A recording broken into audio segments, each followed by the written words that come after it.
A twist and a kiss. Can't touch this. Easy.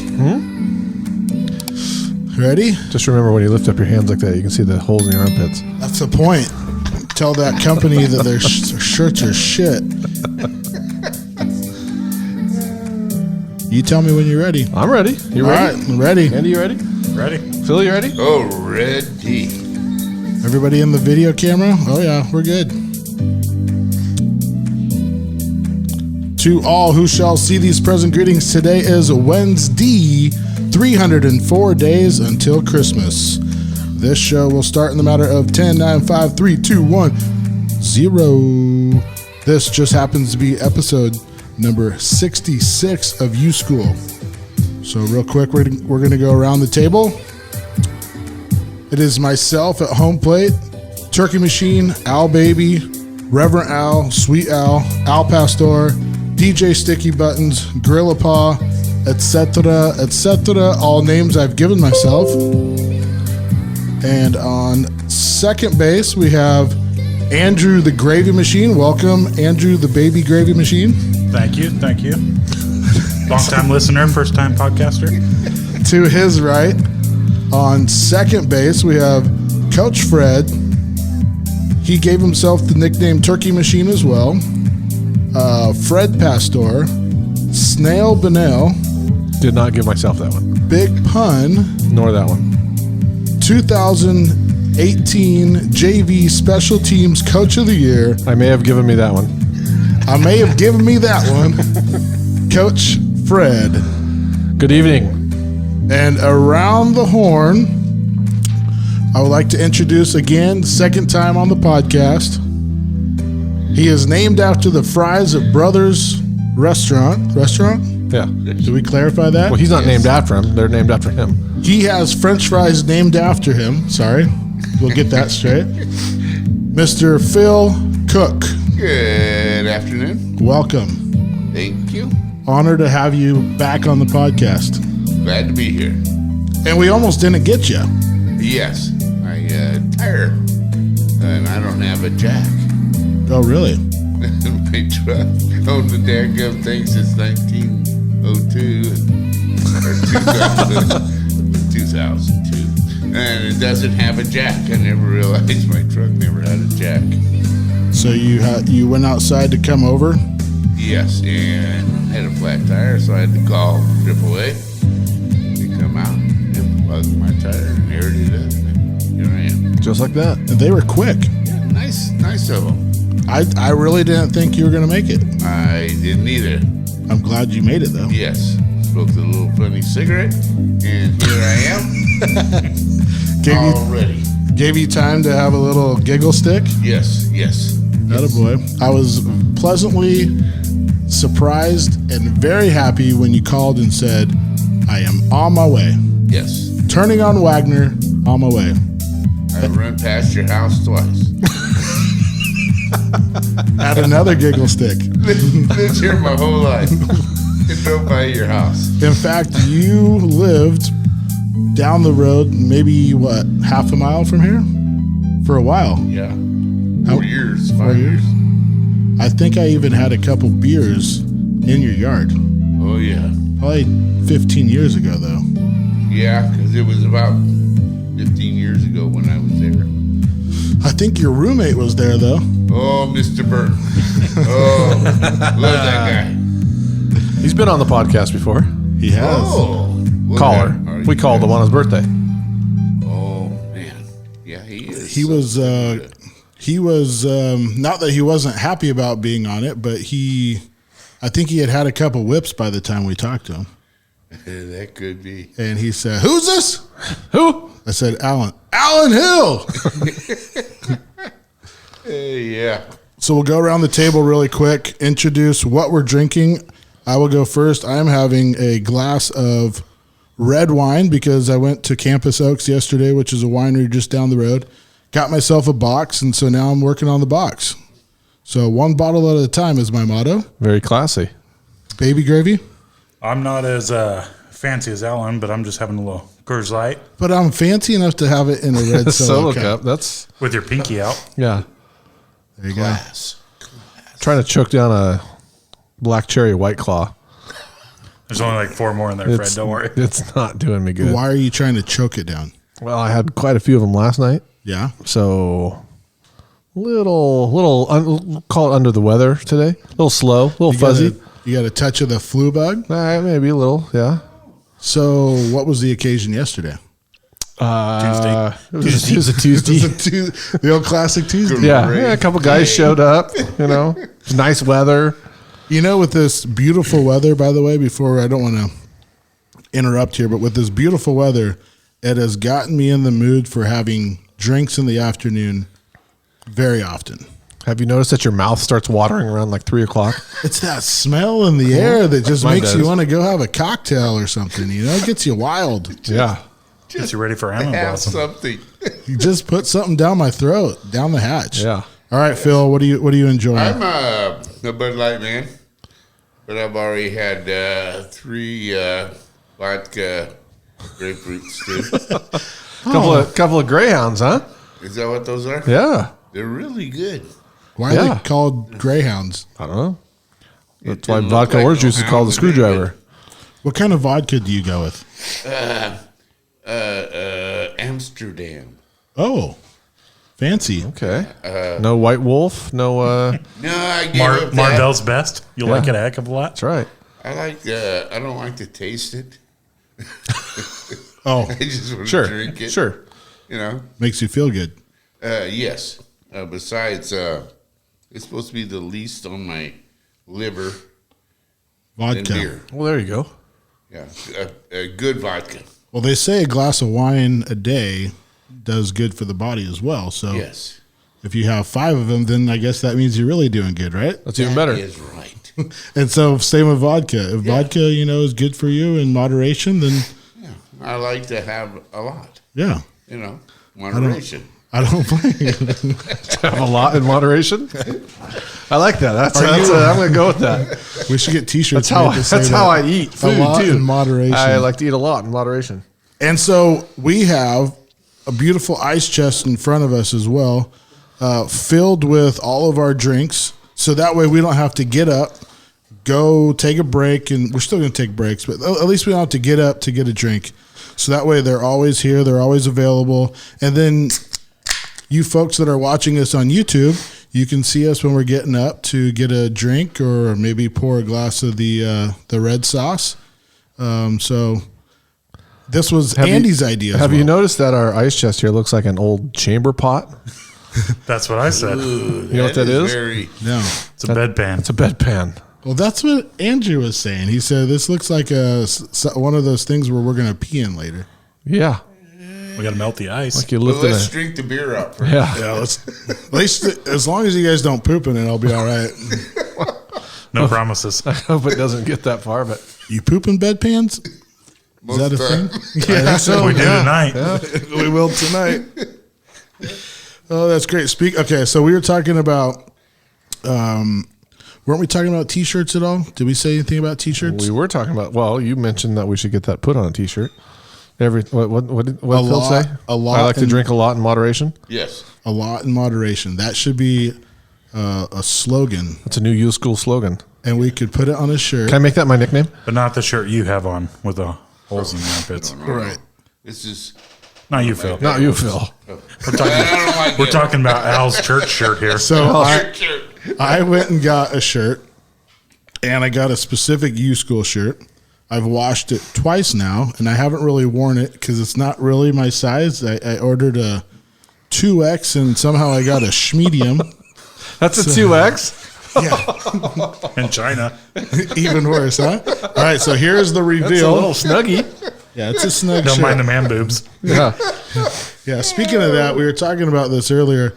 We're on the camera, and Andy said, is it true what they say that the camera adds pounds? But I think literally I feel like I got 5 cameras on me, but especially seeing my man boobs in the video. But okay, so this is. Did it put the pounds underneath your shirt though? I thought it's just like overall. I don't know how they did it. Mine are hiding underneath this sweatshirt. I don't know how they did it, but they did it.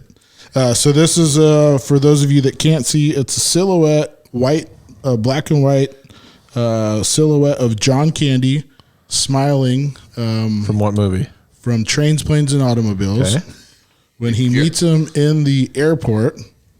And then we put YuSkool podcast underneath it. So I think what we should do instead is put this face and then put a lot in moderation. There you go. That'll be the slogan. There you go. Is John Candy going to sue us for using his likeness? I he's- believe the old boy is a little 6 feet under. Well, maybe his estate. You're right. I think he is. Actually, I know he is. Yeah, you're right. He died like in 98. So then can we use his like? Really? It's been that long? Yeah. Oh, man. I could look it up. I'll pour some out from the homies. Not in the chamber pot. I'd rather see him pour that in there than little urine. Whizzing it. So, anyways, if we get T-shirts made, I think we should do the shirt and underneath it a lot in moderation. There you go. If you get shirts, can you get talls? I don't want my midriff showing like yours. Or although if you Lift your hands up, Al. Lift your arms up, Al. There it is. peeky. So you've there will be no ladder work. There's no changing light bulbs in that shirt. No, that you can't lift your arms. Yeah. There's no putting your kids over your shoulders type of thing. No. Bending over is out. Bending over is out. Bending over has been out for me for a few years, no matter what. So were the holes in the armpits put there on purpose because you're matching and they seem to be identical? They're identical holes. I had a company in town design the shirt. I trusted them to put it on a good quality shirt. I've washed the shirt twice, You would have thought. maybe 3 times. The quality wasn't quite there. It definitely wasn't the quality I was expecting. Maybe it's meant That's to not be made of no Giza cotton there, I'll tell you that. Yeah, that ain't no Giza shit. And so it's It ain't no more making for it. it's got 2 sorry. matching holes in my armpits. Air conditioning. Yeah.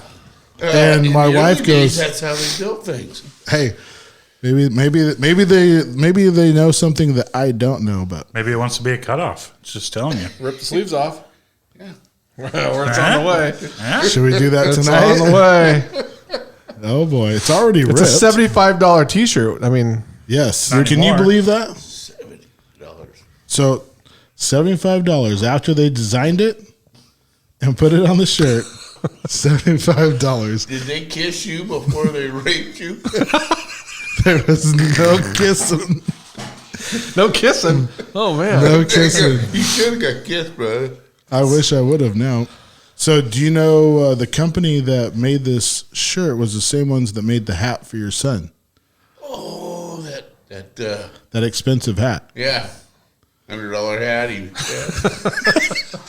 I told him then too. Here's the matching Did shirt. they kiss you then Ah. before they ask you? Here's the matching shirt. So if I I had like the shirt. It's a nice looking shirt. Well, Except for It the just armpits. needs to be a little better quality. A little bigger, maybe. You might want to go to Penny's for the quality.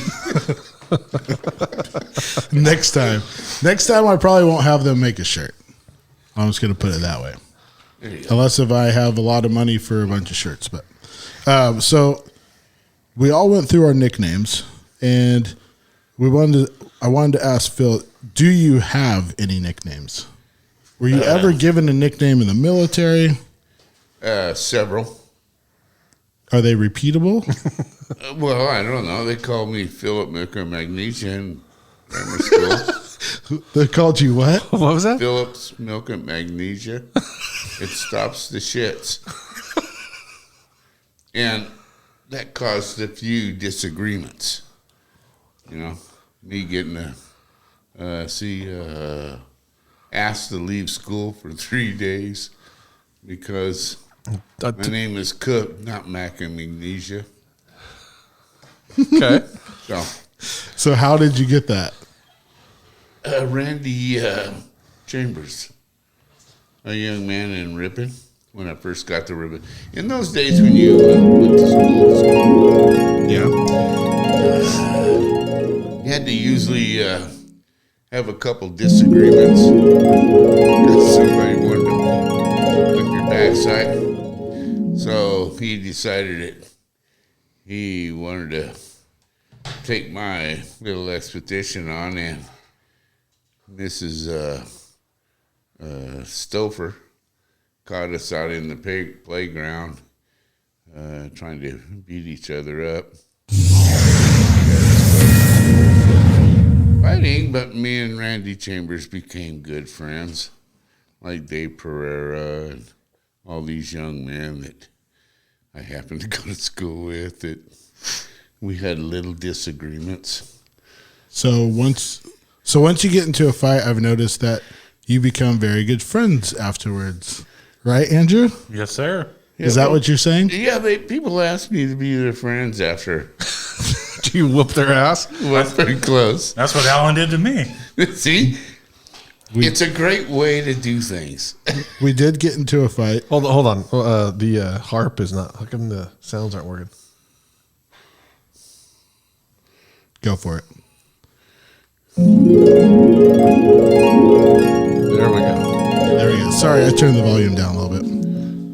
So we'll explain. Andrew, would you explain the story of how we became best friends? Yeah. So we were at the Bonnell's cabin one fine. We've all been there. One Great fine place. summer afternoon. Alan was fresh out of the military. Mm-hmm. And he was Captain Marine Badass. I thought I was. And he was going around and he was talking a lot of shit. Sounds about right. And Natural. we had a few drinking games in us, little beer pong, little King's Cup. A little courage. Yeah. Whatever you want to call it. And then finally we were sitting there. We were doing the dishes, I think, after we made a nice fine spaghetti dinner. Oh, nice. That's all we could scrounge up from the cabin because we didn't bring any food with us, of course. Some ground beef that had been in the freezer for Yeah. several years. Well, green ground beef and spaghetti. Sure. Yeah. No, If you cook it big long deal. enough, it's fine. Maybe there wasn't even beef. Maybe it was just sauce and noodles. Slippery noodles? You guys had slippery Might noodles? not even been noodles. Just a can of sauce. They called it spaghetti. Oh, gosh. So I believe Alan said something, and then I said, F you, let's go outside and fight. And he said, okay. And we walked up the little steps there to the nice driveway. Squared Got off. toe to toe. Then old Blake Grandstaff got in between us. And he was like, okay, I want a good clean fight. I'm going to count it off. And Blake was super drunk with his long ass arms flinging everywhere. And then he goes, okay, 1, 2. And Alan just hits me. What a cheap shot. It was a bad move. Yeah. It wasn't the most impressive. Well, you weren't gonna wait for Andy to hit you. No, I mean, I know he's I gonna don't blame punch. him. I know he's gonna punch me at 3, right? So I might as well punch him at 2. Sure. He wasn't expecting it. Yeah. So what happened next? So I took a step back, threw a little left jab out there, and Alan reached for it. And then I came across and hit him in the side of the head with a right. The right cross. Yeah. And then we stood there for a minute, and then he goes, I'm good, are you? Yep. So you hit each other in the face one time. One time, and we were fine. You've been best friends ever since. Yeah. Now, that is good. That is good. We've been good friends ever since, and now he's back in the quarterback club. Which Back in the club. Which That means is I'm going to. congratulations for coming back. Yes, congratulations. Which means that I get to see him that much more because we have our once a month meetings. We have our steak and oyster. We have all our meetings for fundraisers. We have Auction committee meetings. auction committee meetings. We have golf.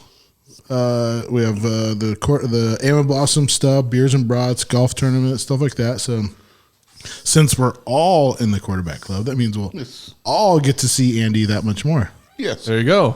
Andrew, the baby gravy machine, which I like that nickname, by the way. Your wife gave it to me. Oh boy. Oh boy!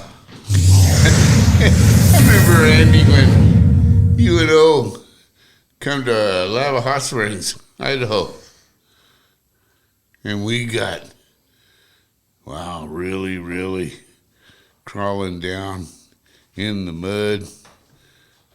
Didn't know your name. We only had 2 bars, and we'd already been to both of them. That was a good time. Oh, boy. Remember that, Andy? Oh, yeah. UNO come back there and Lava. It was a beautiful little town. Had a little stream going through it. Had 2 country bars. And our nieces, Jessica and Sam and all their friends, and then Andy and Oli, we'd all go to the bar. God, those girls had more fun. They'd dance. Is that right, Andrew? Oh, yeah. It was 100% correct. So a little backstory. My That aunt is amazing. Bill's sister. Your aunt is Phil's sister. Yes, my youngest sister. So where was this town at that you guys went to the bars at? It's in Lava Hot Springs, Idaho. It's about 30 miles away from Pocatello, in the middle of nowhere land. They have a beautiful hot tubs, a creek that goes through town. It's just a great place to have a party for the weekend. And we did. We took up the whole town, but we didn't bother. I'm sure they love when you ripping folk come into town. Well, most of them was Idaho, but there's only 3 or 4 of us ripping folk. Of course, they knew who we were. We never let them forget that part. So how many years in a row did you guys go to Idaho? Did you guys go? I remember you guys going a few years. Shoot, I think there must have been at least 8, 9, 10 years. Yeah, probably pretty close to that. Wow, that's a good tradition. You guys, when was the last time you guys went? It was my sister had it at 4th of July every year, and Andy and Oli would come back, and I would come back, and it's usually for the girls' graduations or something party, because they'd rent the whole town almost.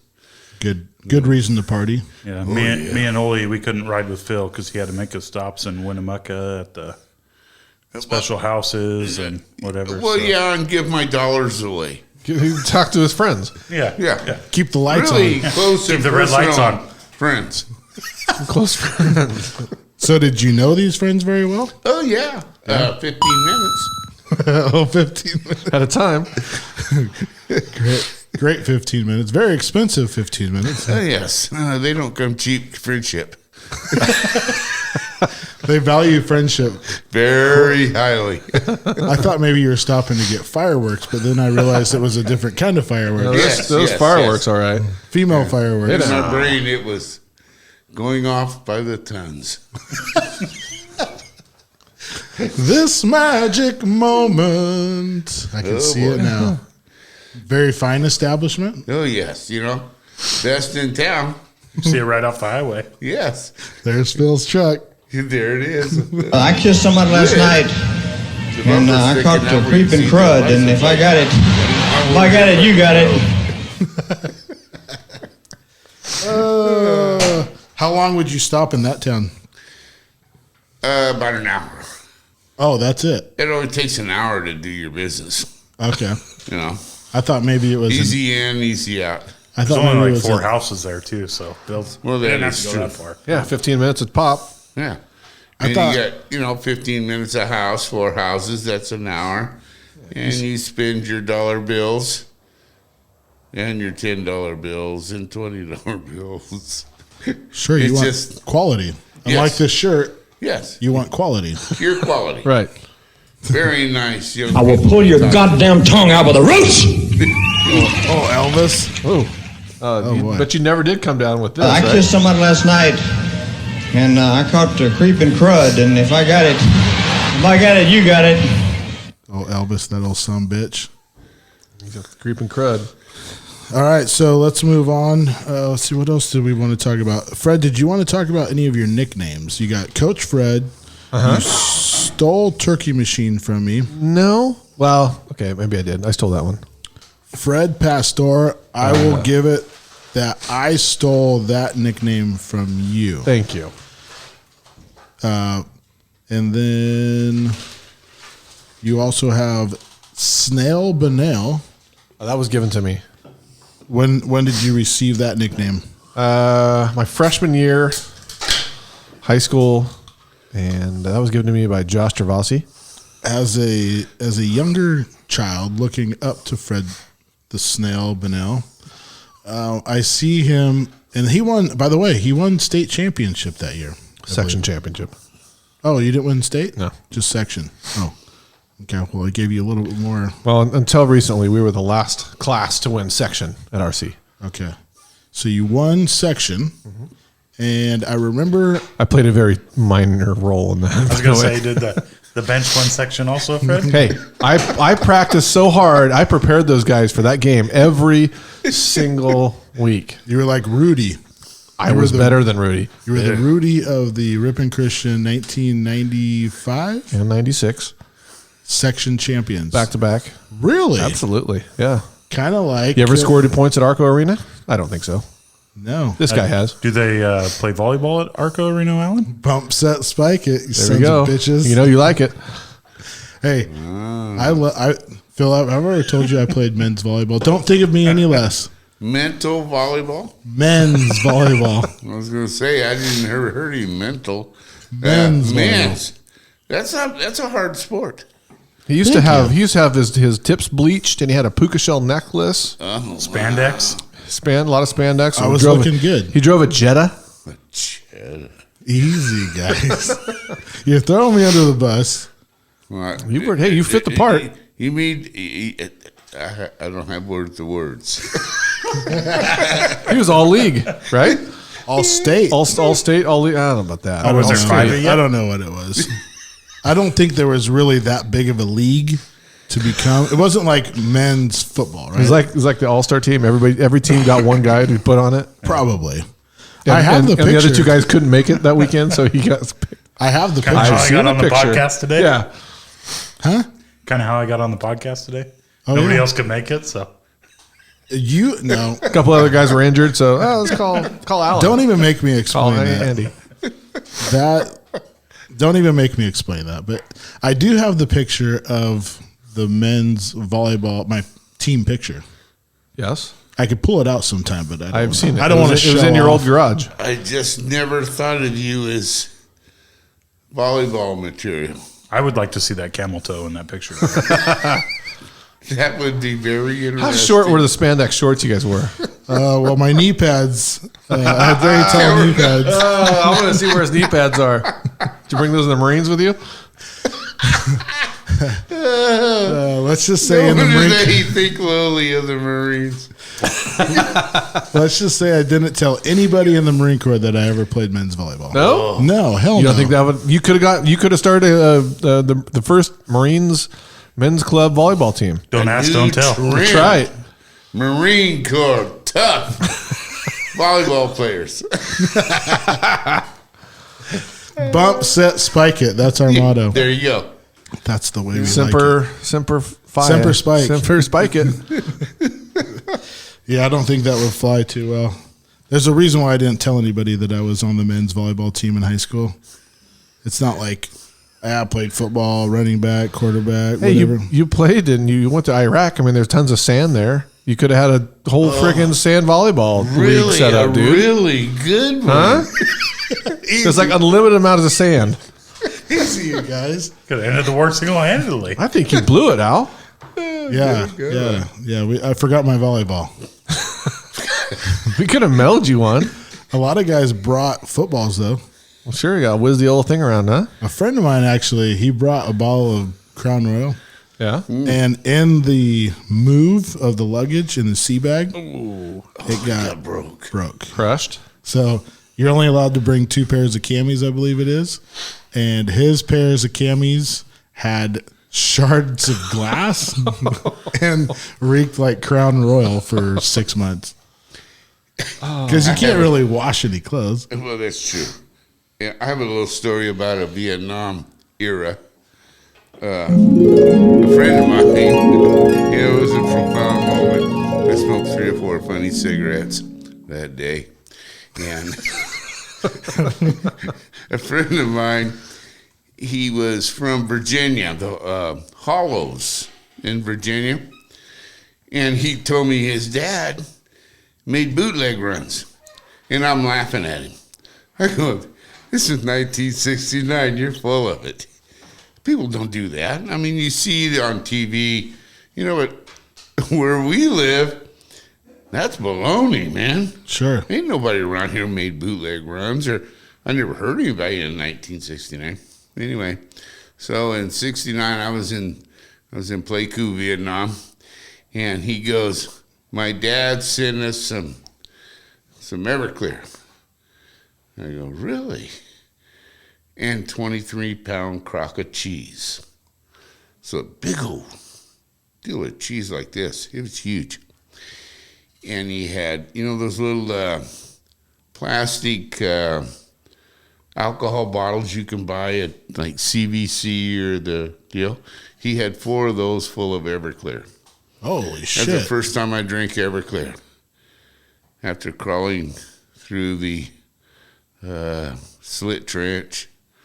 And I've been in a few slit trenches in my life. yeah, they ain't no fun.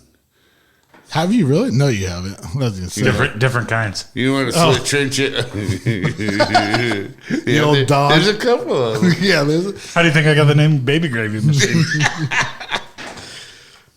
But so, yeah, so you're climbing through a different trench. slit. A slit trench is where you dig a trench out from the urinals, and that's where all the piss goes. And being drunk on drinking that Everclear, I didn't know who I was or what I was, and I couldn't understand how I smelled so freaking bad. It's because I crawled through a damn slit trench and went and got in my bed. That was the last time I drank Everclear.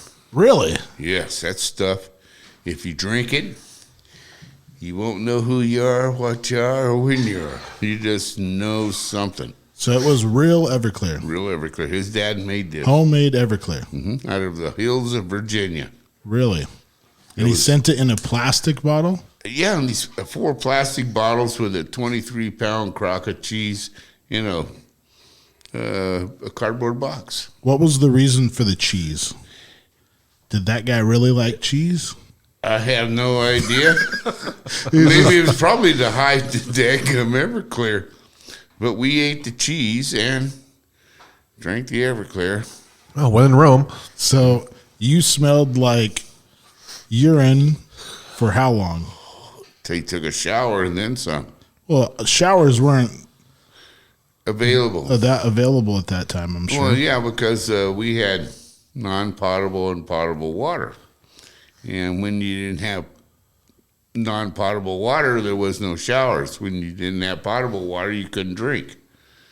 So, it only come out certain times of the day. And So would you guys, and we see it all in the movies, but would you guys go in like a river and rinse off? no. You just stink. You just stink. Yeah. There was no rinsing off. And actually, when you're out in the jungles, you don't want to smell anyway. Clean. Fresh and clean. Well, yeah, truly. That's why you eat rice. You eat what they eat, and you don't take showers, and you smell as the environment that you are actually in. Right. And that way, they don't smell you, and you don't smell them. But if you pay attention, you can smell what people eat. I could definitely smell what I drank last night. Well, yeah. Yeah. You smell what you eat, too. Yeah. You eat asparagus, you know damn well you ate asparagus. In seconds. And everybody else does, too. In seconds. The it guy comes next out. to you at the urinal knows what you Yes. Yeah.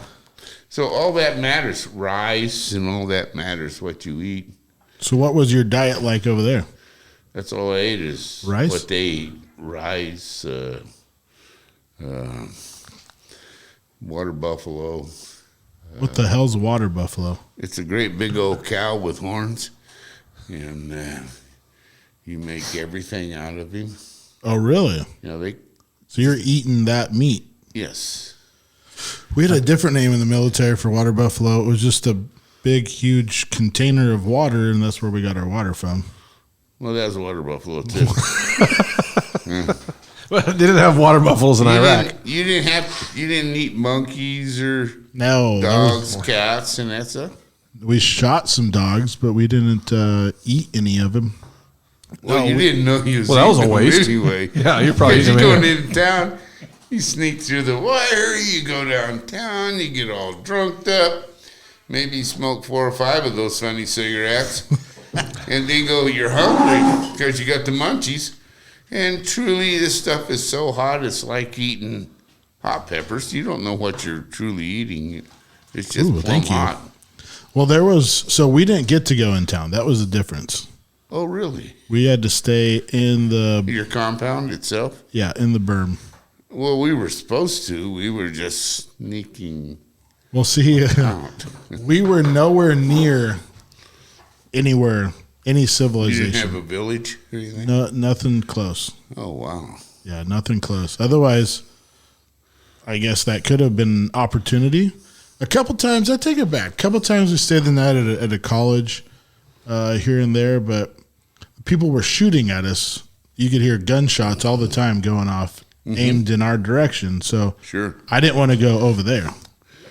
Well, What was yeah. protecting me was inside there. So you got bigger balls than I do. I just- Different era. That's no, true. we can't say that. I have said I do. needs. Yes, you do. I had needs too. But over there, see, it was, well, a lot different. The war in the phase that you were in and what I was in, they condoned the drugs, the prostitutions, and all that stuff. That's just to appease the troops because they're putting them through all this. Where y'all, it's a different war. War's war, but it's different. You were in the desert. There were no close towns, and they didn't. I went to Saudi Arabia, trying to teach people how to repel out of helicopters when I got out of Vietnam, and I left Saudi Arabia because there's 2 things there they really frown upon. One is ladies of the evening. Number 2 is smoking marijuana. I lasted 2 months and I come home. I don't need to be someplace where you can't be access to ladies or one of these other things. Do you ever? They will kill you. I mean, truly, they were in those countries that you went to be a prostitute. They just stone you to death up front. And not the good stoning. No. No, Yeah. no. They take big old rocks and Right. beat you plumb to death Right. with them. Like biblical stoning. Bible Yeah. So times. when did you, I didn't realize that you went to Saudi Arabia after you were in Vietnam. Yes. How was that a part of Yeah, my your military, or was that? No, I got out of the military, and my grandfather was connected up with this company that did overseas replacements. And I went to Saudi Arabia to teach them how to rappel out of helicopters. It's just like rappelling off of a mountain or Sure. anything else. Same thing. It's just you're in the air. And I went there to do it, which was fine. I didn't like it. So this is Saudi Arabia in the 70s, Yes. early 70s. 72. So you're like one of those early contractors, right? Yes. So you And left. You left with a case of serious blue balls. Well, yeah, I had a few of them. Well, if you can't have any ladies of the evening over there, I mean, That's true. Well, it's when they so freely let you do it during a war zone. Because in those days they didn't stop that kind of thing. The military didn't. They didn't care. As long as there wasn't no problems, they just overlook it. And where nowadays you guys don't even have the opportunity. no. I mean, they're not going to let you.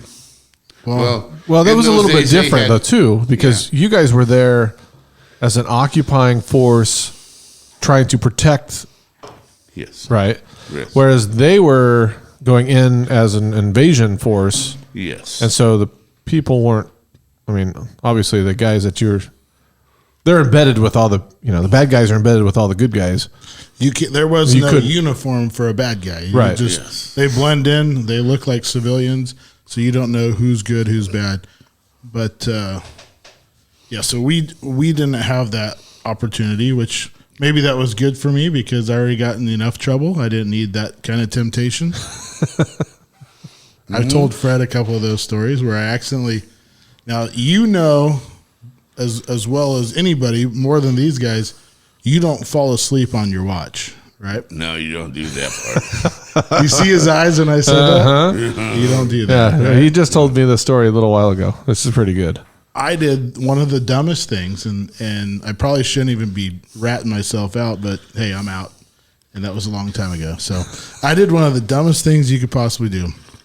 You get on Firewatch, you and another guy, you're sitting on the berm, and you have a 10-hour watch.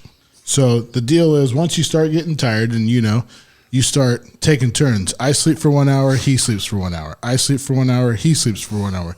But the point is that somebody's awake at all times. You got binks, you got night vision, you got the whole thing. You got rounds in the chamber. All you got to do is take it off safety and you're ready to shoot. Well, my guy's sleeping already. It's his turn to sleep. So I was cold, so I decided I'm going to get my sleeping bag out, and I'm going to sit on the berm in my sleeping bag, which is not a good idea. Oh, is that not considered okay?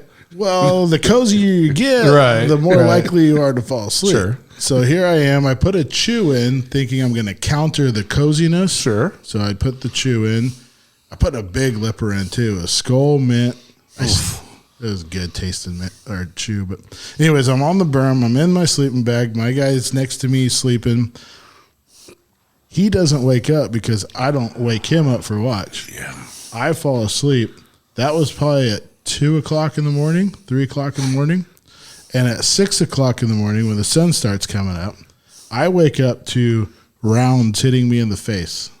Oh, geez. And it's the sergeant of the guard walking around, and he's unloading, racking out the rounds out of my M16, and they're hitting me in the face, and he's saying some unrepeatable words, "Get up, you dumb shit," type of thing. Yeah. Oh, yeah. And the whole time he's telling me how much trouble I'm going to be into, which at that time I'm a Lance Corporal E3, so I'm thinking, I'm done. I'm screwed. I don't know how much trouble I can get into for this. Luckily, he's like, it's too much of a pain in the ass to get you in trouble. I hope you learned your lesson. Don't ever do that again. I did it one more time. Did you get caught? Sure. Yeah. And did you get caught the second time? Final. I did not get caught the second time. That's right. That's right. The second time I ended up drinking a little bit. We were driving through town, and I found this dude selling a bottle of whiskey for $5. I'll make this story quick. But I found a dude selling a bottle of whiskey for $5. Let's see. I believe it was my birthday, my 21st birthday. And so the guy riding with me says, "Hey, let's celebrate. We'll get you a bottle of booze." So we swing up. I got a carton of cigarettes, a bottle of whiskey for $10. Nice. And we were on a 70 vehicle or more convoy going through Iraq, and we start, sipping back. And in the middle of this convoy. Convoys don't stop. That's one thing about convoys. They don't stop, They right? go forever, yeah. They run, and you don't stop. So I keep going, and I got to pee at this point. We're about an hour and a half, 2 hours into this convoy. Well, the guy next to me decides, hey, we're going to pee into bottles. All right, let's pee in bottles. And we're in these LVSs, and the cabs are in front of the wheels. We hit this bouncy road, and he already has his penis out, and it's going inside the bottle, and he starts hitting these bounces. And after like the fourth good bounce, it pops out, and he can't get it tucked back in. He's driving. He's driving. And so he just says, "Screw it, I'm going." And it's peeing onto the front windshield. Jeez. Oh, God. I look over, and he's just peeing on the front windshield. He said, "Oh, I got a heck of a mess to clean up, but screw it, I can't stop." So convoys aren't going to stop for you if you got to pee. So Right. that was my 21st birthday. That night they gave me Firewatch I ended up sleeping through the whole entire thing. Some guy that didn't like me took my fire watch because he didn't want to see what was going to happen to me if I didn't take it. So I owed him. He did 1 hour. So he was supposed to go back and wake you up, right? But he couldn't wake Thompson up that night. Oh. Thompson was sleepy, extra sleepy that night. Sleepy. So, all right, well, let's take a little break. I have to pee. So Oh, this convoy don't stop for pissers. let's take a little break, and we'll hear from some of our sponsors. YuSkool, out. You got some things to move. You call Cal Freight. Refrigerated or dry food. Cal Freight. Pick up the dang old phone and call Cal Freight. California Freight, a family-owned and operated business since 1989. Located right here in California's Central Valley. And just like our military, they're serving this country nationwide. Cal Freight takes pride in all their loads, coast to coast, no matter what you need delivered, whether it's food, beverage, dry goods, or anything in bulk. They're making sure that load's delivered on time. Let's face it, your customers are their customers too. So call Cal Freight, 209-599-5418. Hey, it never hurts to get an extra bid. Call Cal Freight. Cal Freight. You know I'm calling Cal Freight. Call Cal Freight. Not you. Yeah, you. Who, me? Oh, me. Hold on. I gotta find it. Is this like we see on the? Can you see it on TV? We're going to. We'll put it out in about a week. Oh, really? Was the last one that I was in? Did you have a? No, we didn't do it then. We just started doing this probably 6 episodes ago. Oh, okay. Somewhere around there. Oh, cool. Yeah. So you can find it on YouTube. So if you guys are watching us on YouTube or you're listening to us, find us on YouTube. Like and subscribe if you can. That way, gets it out a little bit more and we get some more followers. And have you guys watched any of them? No. No. Oh, wonderful. Great. No. All right. No. Well, Did you that makes say me feel hello? really good. Yeah. Hello. I will start next week. There you go. Welcome back. Awful Yeah, glad probably- you could join me today. Probably next week we'll have this episode out. Beginning of March. Did you tell everybody where we're at? So everyone, we are at Hank's Look Around Cafe. There you go. Hank's Look Around Cafe. Freddie's in charge. Freddie's in charge of all the levers, pushing all the buttons. Matt said that's why it sucks. Matt sucks. I heard this. Joe, my son, told me to go to Matt's place where we have the meetings.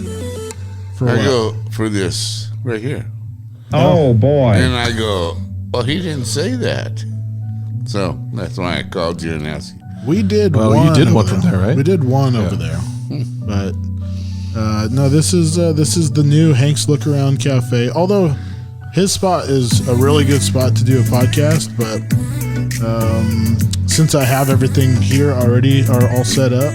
Makes it a lot nicer. This is sweet. Thank Very you. Sweet. Thank you. So we are back. We had a little break.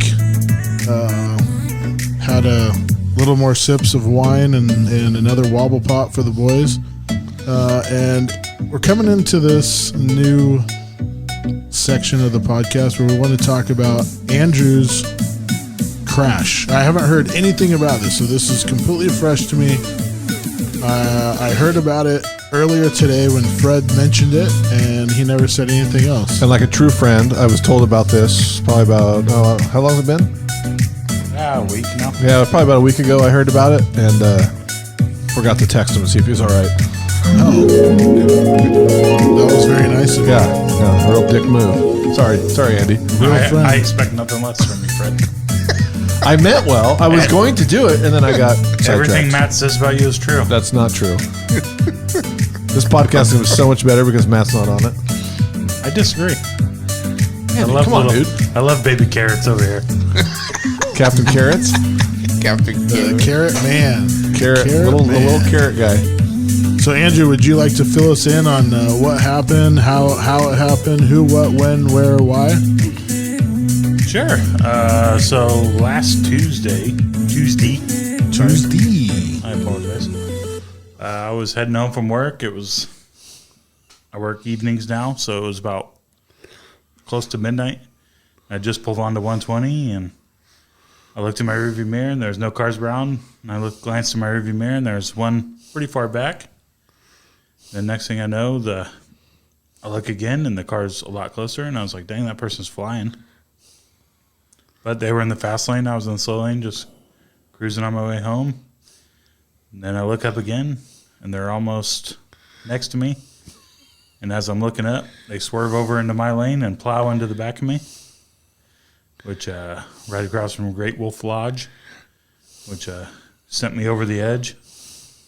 And I started rolling. Really? Down. Rolling. Yeah, was there any of this?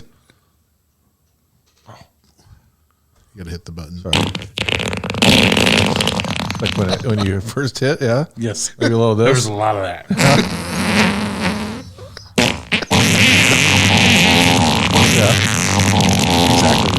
The first thing when my mom finally got a hold of me, she was like, "Did you have the new underwear on that I got you?" Not anymore. They threw them away.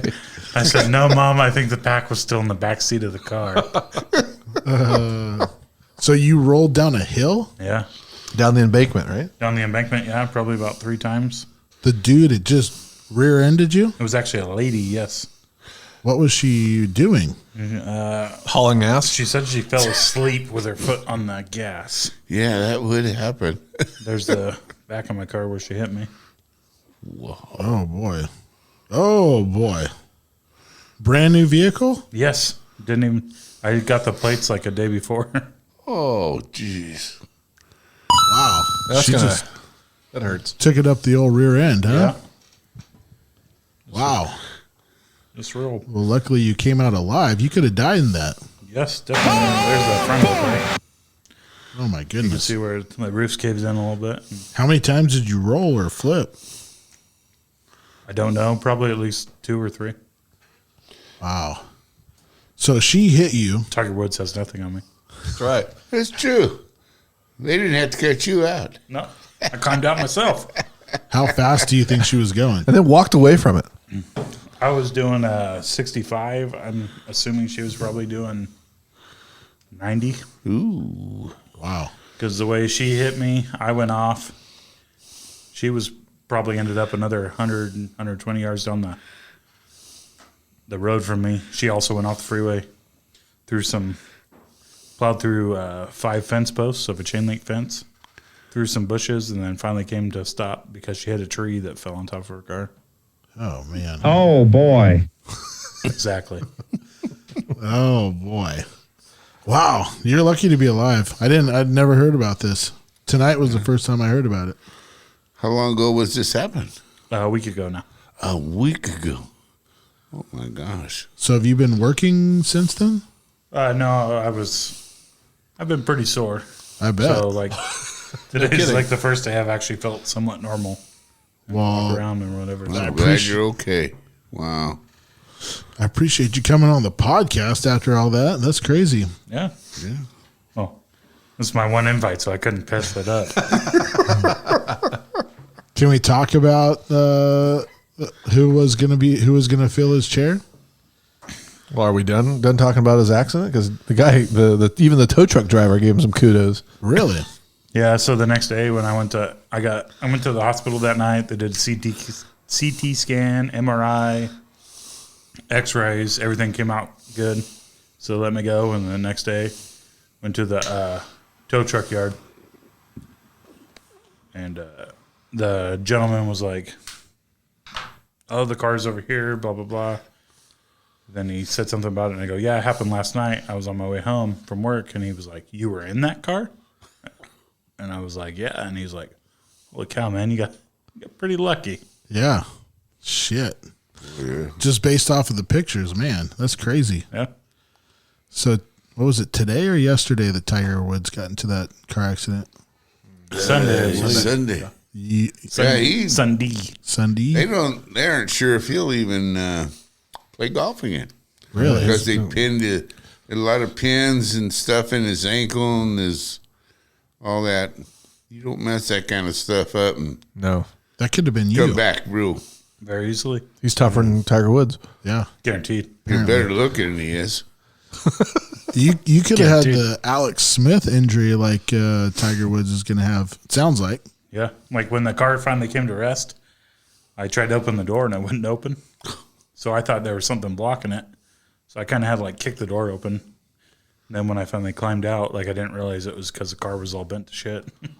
So when you landed, were you on all four wheels or Yeah, luckily I was on all four wheels. so you stuck it? Yep. Nice. Stuck the landing. I mean, no big deal, but Just gonna send it. no big That's deal. right. Wow, man, you got a lot to lose too. You're lucky that you survived that crash, Yep. and she's lucky she survived it. Apparently, she didn't have any injuries. Nothing, I don't think. How old was she?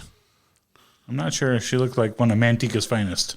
Was she on some like Manteca sauce, I Manteca believe dust. She appeared to be, yes. Manteca chemicals? Which I don't believe the falling asleep then. That's true. Yeah. You can't call that Yeah. falling asleep. You don't take Manteca dust and then fall asleep. No. Most people don't. Right. Unless it was like the fourth or fifth day. Okay. Well, then she, So good and tasty. then she was probably tired.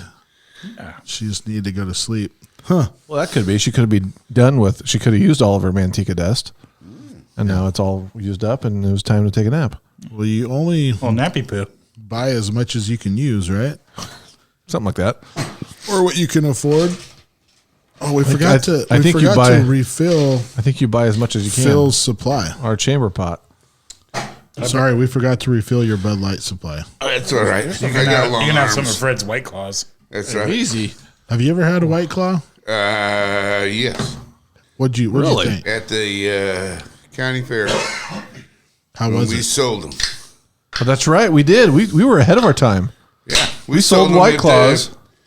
and I going, who in would drink one of these things? I mean, he ain't got much to them. True story. That's right. I figured teach their own. Maybe Hey, they thank you, don't Phil. want to get a buzz in a hurry. I like the full octane, and Well, you're this gonna got get it. Let's get it. this has got more octane than Bud Light. I was talking to someone the other day, yesterday to be exact, and they were drinking a Angry Orchard. And I was giving them what for because You should too. I drink Bud Light. Well, that Angry Orchard has more alcohol than this Bud Light does. Yep. Oh, really? Oh yeah. Yeah, there's something that like hard 7, cider 8. or This hard is only apple like cider? 3.2 beer. Really?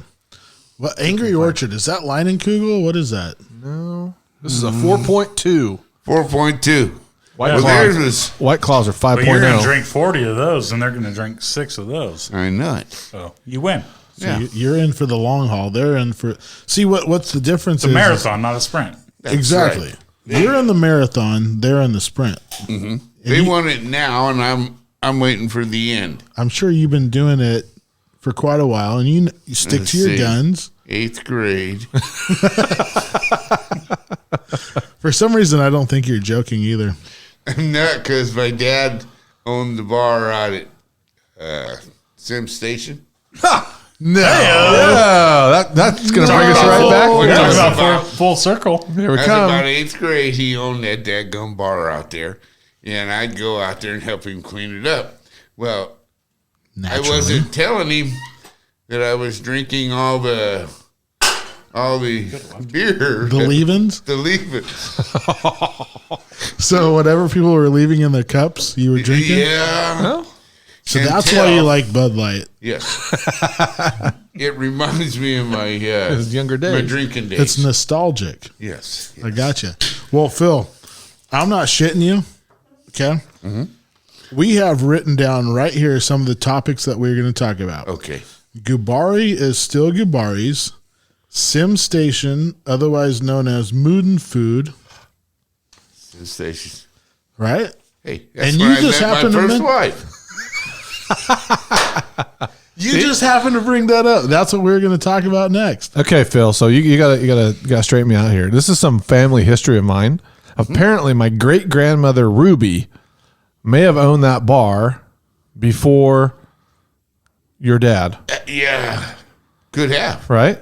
Yes. And now it was across the street. Was that bar? There's like a little bar and diner, right? It was a little barn diner. It's where the Farm Bureau or Right. whatever that is right there. So it's right across the street from the current Right across the Mood street. and Food or Mood and Goobery or Oh, so it's Whatever it's not, called, or It's Gubaris. it's not the Mood and Food.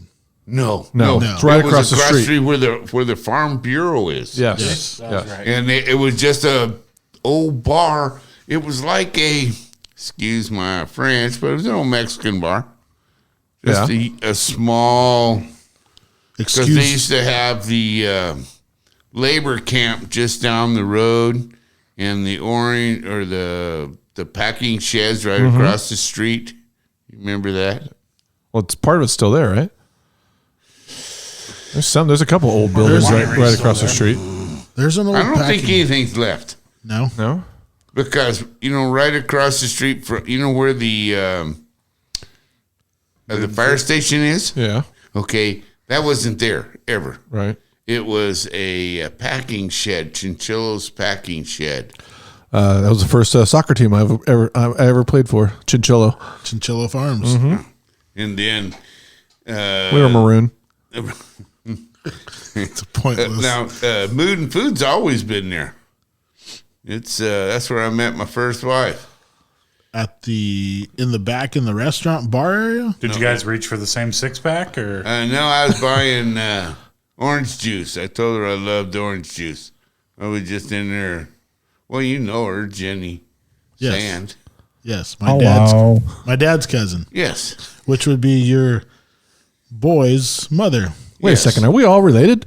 Pretty much. in a way. If you're from Ripon, Yep. you're close. In a roundabout way? Oh boy. In a I was, roundabout way. I was talking to Francella the other day. I'm even related to Francella No shit. I'm sorry. because Really? Fred That's DeMichaels too bad. is Francella's cousin. Fred DeMichaels is my sister's husband.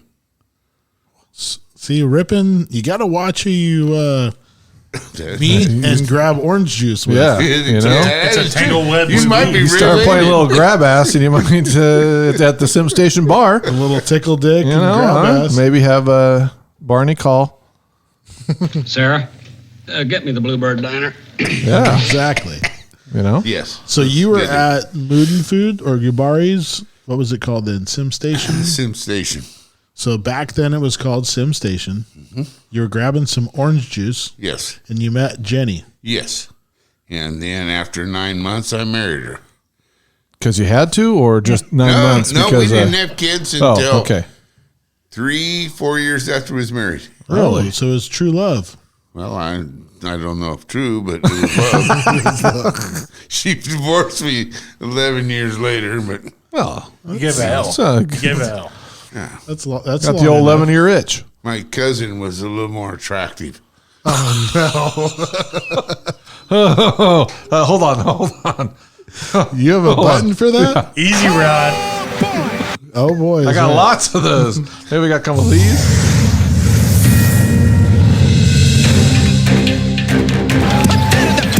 If you don't like that, you don't like NBA basketball. Wow. Let's. Do we want to go down that path or?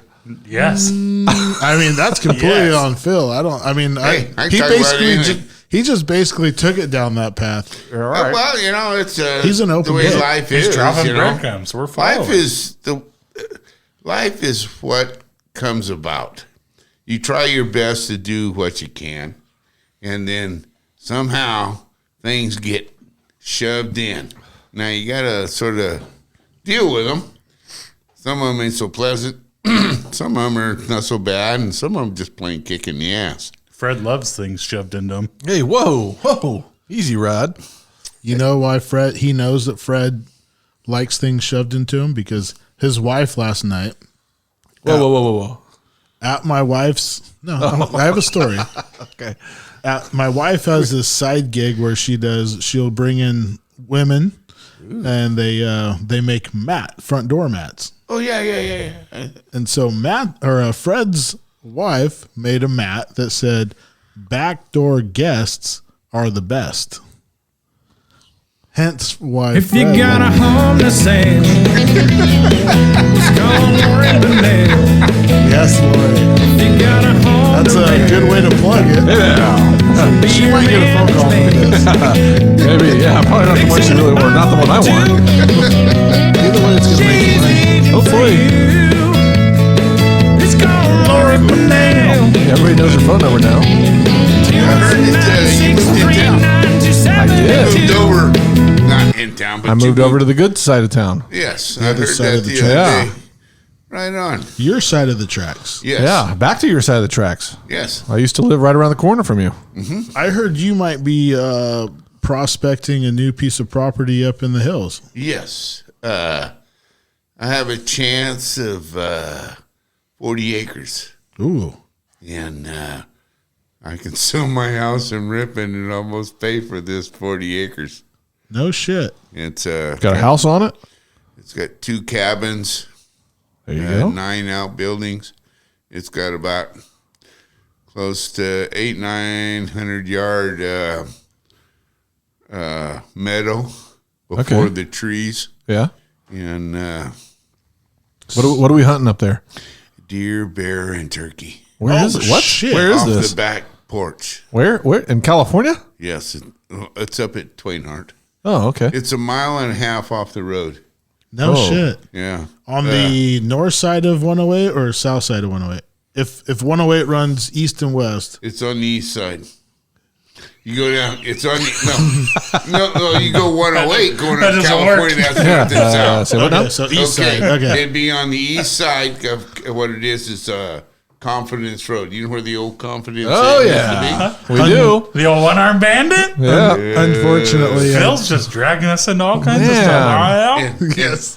If you go to the right there, go a mile and a half, and then it's a mile and a half. Do we got to pour some out for the homies of the Confidence Inn?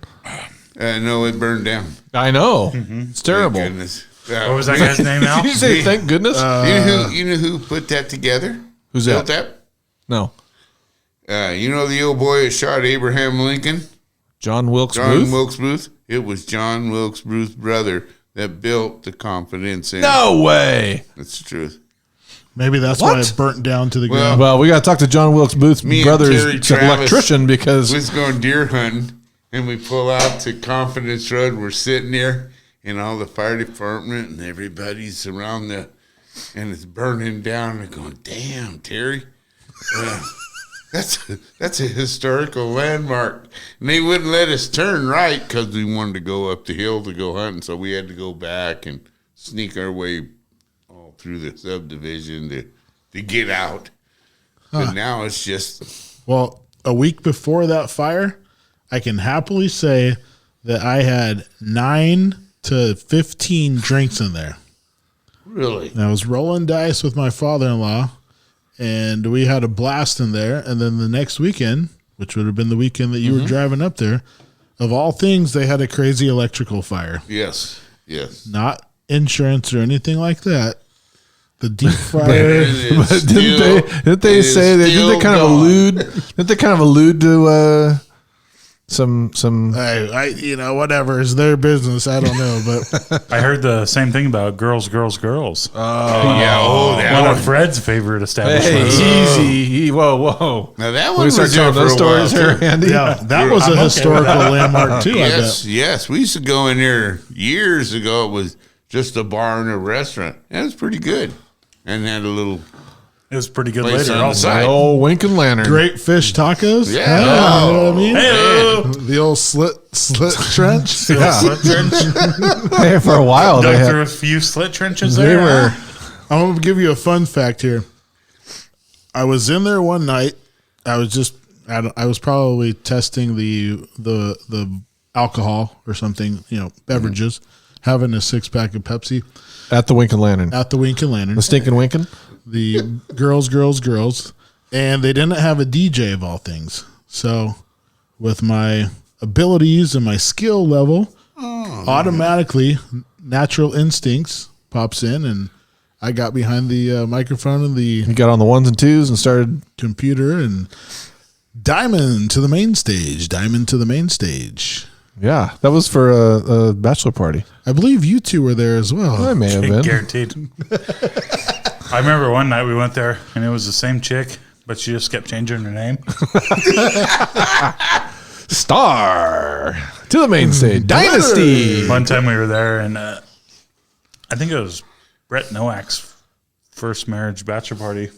Okay. And we were there and Good stories always start with first marriage. I know those marriages are. So we stopped at the old Stinkin' Winkin', and we went in. I don't even think we were 21 yet. And, No. Butch came with us. You don't say. And I guarantee Butch wasn't 21 because I don't even think I was. So we're sitting there and we're throwing our dollar bills out and stuff. And the way they had the window AC cut out in the wall, the dollar bills just kept blowing back to me and Butch. So we were buying a bunch of Keystone lights and kept throwing the money out there. And everybody else is like, yeah. And they kept throwing their money and it just kept blowing back to us. Oh, money bags over there. Yeah. That's good. You lived like a king that evening. Yeah, man, old Scott Bonnell. What about the time that Kurt put a dollar bill in her head and the girl did a backflip onto your shoulders? Got a But little that hard was thinking an about that, Fred. Huh? I got a little hard thinking about Yeah? that. Well, Kurt said, take care of the big guy. She was very athletic. Let's Yeah. just put it that way. Oh, I bet. That was the only good thing Kurt Bonnell ever did. Hopefully Kurt's listening to this too. Yeah, probably not. You don't think so? No. Well, Does he you listen? guys- He's too busy. Yeah, he's a busy man. A lot of responsibilities. Yeah, yeah. What about remember the Heineken bottle? No, Your buddy Johnny? no. He's Scott- bringing up some Butch, shit. Butch right put now. Really? there's this girl. She was doing her best. She was working hard. Earning And every dollar. She was.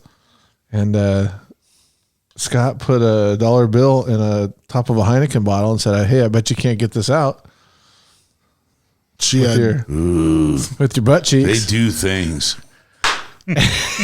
she proved him wrong. She proved him wrong finally. And she goes, I don't think I could do it. He goes, well, you're not going to be able to do it with that kind of attitude. She finally did it. And your buddy Johnny didn't want to drink his $8 Heineken after that. It was probably Johnny Moreland. Yes. Oh, name drop. That was the night I that don't care. that was the night that we kidnapped Brett McIntosh. Well, Remember? guys, Yeah. the bottle is empty. Should I do the Nelva? Oh yeah. Oh. The old First, one. she looks down it, That's CPAC's mom. then she Oh, Got the last. did you put the living tongue in there? drop. puts the did. tongue in. Oh, You never seen your Aunt Nelva do I that? have not. Oh yeah, that's She classic. puts the tongue in, huh? She sticks the tongue in, gets the boy. rest of the. Why do you think CPAC is the way he is? Oh boy! Norwegian. Oh boy! Yeah, some of you Yikes. folks that listen to this podcast, you might know him from the guy that says Norwegians. Yeah. Oh, we. Norwegians. We were telling him one time that we were part Norwegian, and his reaction right away was Norwegians. You want to hear something funny? Yeah, I do. Yeah. I'd love to. My mom lives over by Memorial Hospital in Modesto, and there's a Norwegian street right there. So every time I drive by, I go, Norwegians! As you should. Absolutely. As you should. My lady always stares at me like I'm an idiot. What That's not the national only or reason. what was it? I Nationality? am white. Besides being Privileged. besides being American, what where does your family trace from? America. America. Okay, Freddie. My mom's side is from the Holland, The other side? the Netherlands. Let's go to the other side of the family. Yeah. Well, I want to do a DNA test, the 23andMe, because I want to prove my father wrong. I think he's full of crap. What does he say? Well, first of all, he claims to be part Hatfield, of the Hatfield McCoy. and McCoy. I have heard this story 100 times, if not more, and I think he's completely full If of you've crap. ever been to the cabin. That's one of the stories I want to talk about. when it Also comes in. claims that, we're part Cherokee. I'm probably as much Cherokee as old Senator Warren herself. Oh, Pocahontas. Yeah, Pokey. I don't. I mean, maybe I'm wrong. We'll see. We're going to do a 23andMe one of these years. There you go. Well, you got to Find out what he is. Yeah, so Prove we're him wrong. You're probably going to end up from Africa. Yeah. that's going to throw a little monkey wrench in his. What if it just Well, then says? he can use that word. What if That's true? What if it just says from Missouri? I don't know. Is that a thing? Central America or Central United Missouri? States? Missouri. From this hill right here. Yeah, this hill. Oh, Right it's here. the little one This stream. little holler. This holler. Oh, yeah. Phil, how about you? What? I am almost half Osage Indian. So we got a real engine here. I Okie draw head Indian? right. Is that what it's I have a membership in my tribe. They pay me $84 about every 3 months. Really? You're not shitting. No, this is true. And they pay for my Social Security supplement. They pay $250 a month for that. So, I'm Indian. No shit. They got any good casinos on your reservation? Nobody got the biggest daggum natural gas well in the world. Really? And they only give you $84 every 3 months. Yeah, that's some shit, huh? Hey, I'm 50%. tearing it up, Got my man. check. You wait. I got him owning the bank. I mean, shit, $84 every 3 months. I'm breaking them. And you said you're half? Almost. Almost half. I take Wow. the $84 and I give it back to the children's home for the Indians. Uh-huh. I mean, $84. I pee away more than that drinking. I spilt You know, more Yeah. money on, or I spent more money on money's spit not what I liquor. wanted. It's actually I'm enough Indian that Joe and Gary could have went to college Who's Gary? on a free ride. But they chose a different way of doing it. Instead of going to college, they went to a job. What are they? Joe went to trade school. Yeah, Tracy was so Dolly really worked, but he went to the fire department. When you say Gary, we don't You don't we recognize don't know him? Gary. No, I don't know We what Gary- Gary Ole, We know Ole. Captain Gary Ole of the Ripon Fire Department. There you go. Captain Cook is Captain his friends like Cook. to call Captain him. Cook. That's right. He's a pirate. He's a squirrel. Ran into him the other day. Where did he get the nickname Ole? That's not a That's his nickname. middle name. What's No. his His oh. middle name. His Oh. name is Is he a Norwegian? Hey, Yes. hold up. Can I answer this question? yes. His grandfather, Okay. which would be my great grandfather's brother, came here from Norwegia, Okay. and there was 7 or 8 Sand brothers, and they landed in Minnesota, if I'm not mistaken. Minnesota. They're Vikings. And 3 of them came to California: Okay. Rocky, Henry, and Ole. Right.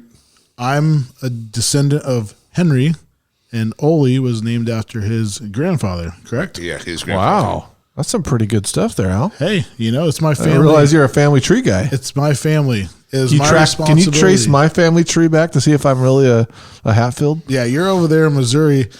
You're over there in Missouri, probably close to the Ozark Hatfields in Mountains. Kentucky and Virginia. Yeah. Oh, It's probably going to find there's probably only like one fork in that tree somewhere. Guaranteed. Like there's a couple You're of like just a mine, single it legs. don't spread. Yeah. too much. It kind of circles back around a couple it's like times. a redwood tree. Right. Yeah. So I'll tell you a true story about going back to the Ozark Mountains to visit my family when I was stationed in Fort Leonard Wood, Missouri. It was the 3 weekends after September 11. My grandpa and my grandma came to come visit me in Fort Leonard Wood, and it was miraculously the one weekend they let us off. The first weekend they let us off base. So otherwise, I was going to have my grandpa and grandma come all the way out to Missouri, and I was going to have to tell them, sorry, I'm stuck on base. I can't get. Anyways, ended up I could go off base. we go to the Ozark Mountains. We go to visit some of the family, and I have never seen any relatives with the sixth finger, however you put it. Oh, nice. Right? So the 6th digit? 6 fingers on each hand. Thompson's special. My brother was born with 6 fingers on each hand. My dad was born with 6 fingers on each hand and each toe. Some of my aunts were born. Some of my cousins were born that way. It's just a family thing because, the family tree might be incest, right? Sure. So incest is best. Yeah, so put your cousin to the test. That's right. So we're in the Ozarks, and my grandmother goes, "Have you ever seen anyone with the 6th finger on each hand?" I said, "No, I haven't." She goes, "Well, we're going to go to church, and I'll put you next to the Uncle Earl or whatever his name was." Of course. And when he's praising the Lord, he's going to be exposing his hands. So his armpits. I want you to take his a holy look. armpits. Yeah. I want you to take a look at his fingers because you'll be able to see his 6 fingers on each hand. So sure enough, we're at an Assembly of God church in the Ozark Mountains, and he lifts his hands up to praise the Lord. And all I see, my first reaction was I look over because my grandma told me to. I see the 6th finger on each hand, and it almost looks like it's not real, but it's real. And there's sure enough, there's 6 fingers on each moving? hand.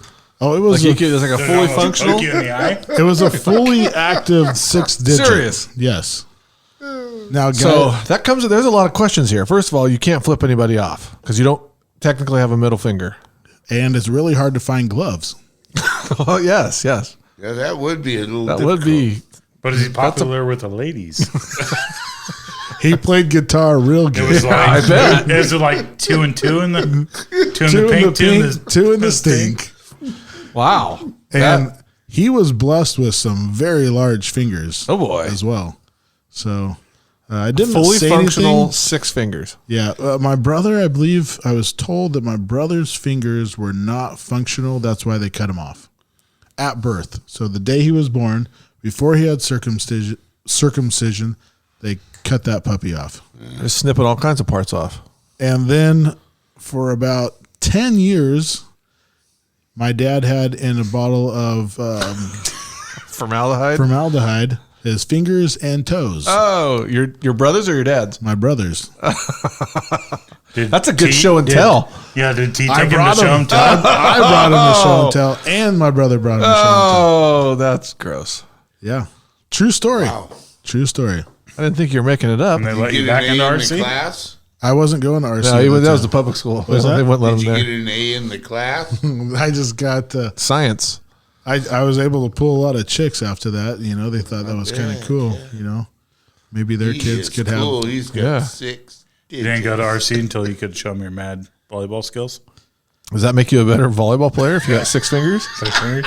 Or 6 toes? You You see- reach a little farther? You see why you You're never never want to gonna- tell these guys something like You're playing never men. going to live this down. This is why you don't tell people that you play men's volleyball. It's not like a perk.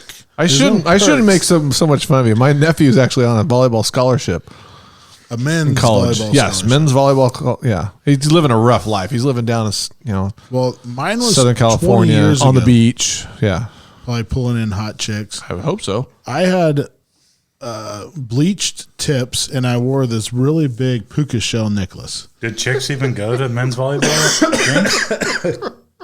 Some of my really good guy friends came to watch me. Yeah, man. San Francisco bound. I didn't even wear underwear at that time either.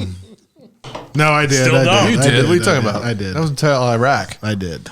I wore underwear at that time, but you could imagine how cool it would have been if I didn't. You know? Yeah, in your spandex shorts. Spandex shorts. Yeah. They'd have loved you. Camel toe would have been everywhere. I was a really popular guy in a little boot camp. I you know? bet.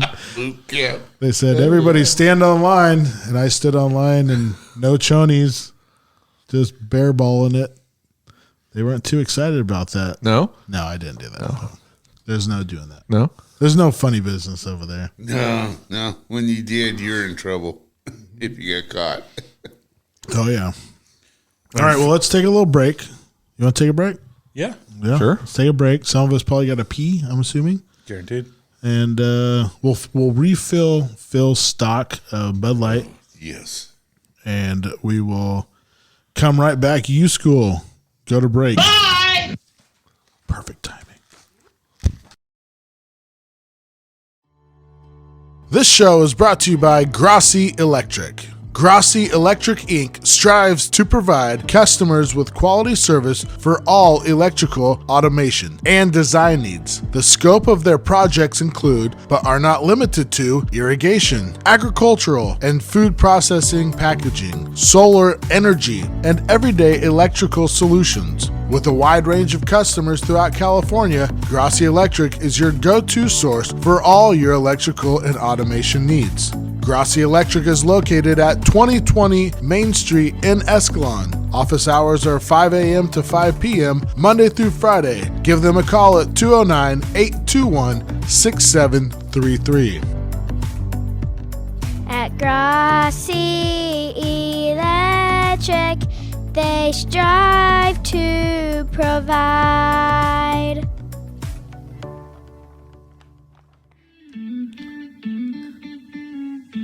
All right, folks, we're back from break. We just heard from some of our sponsors. I'm going to welcome you all back to the podcast. If you're listening to us, please follow us. If you are listening to us on YouTube, hit that like button and there's a bell on the bottom. Just hit that bad boy. Hit the notifications. Follow Something like us. a rip in a chat. Something. Subscribe to us. Subscribe. There we go. Hit the subscription button. There we go.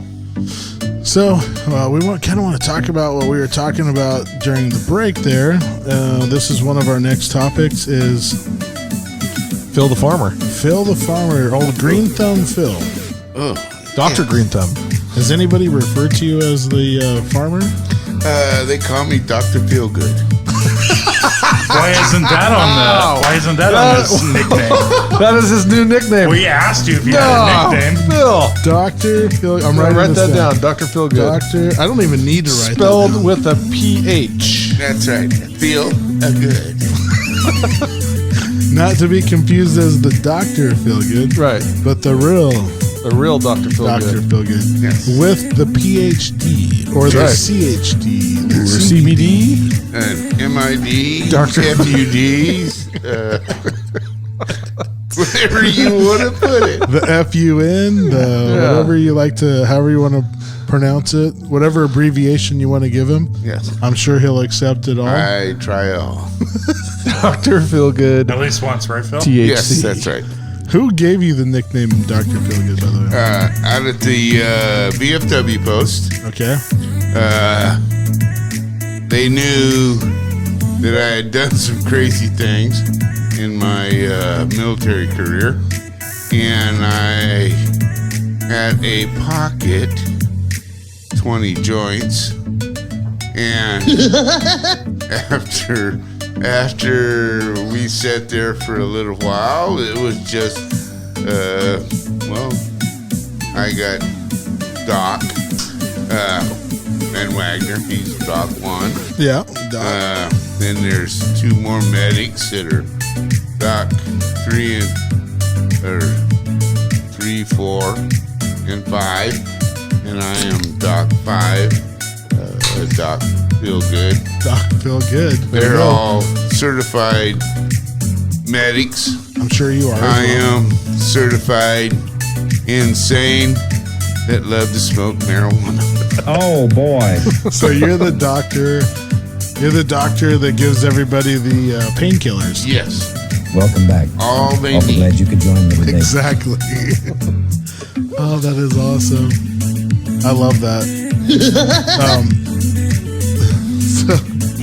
So one of the things, though, you were talking about, and we want to bring some of the listeners up to, is your best crop that you've ever grown.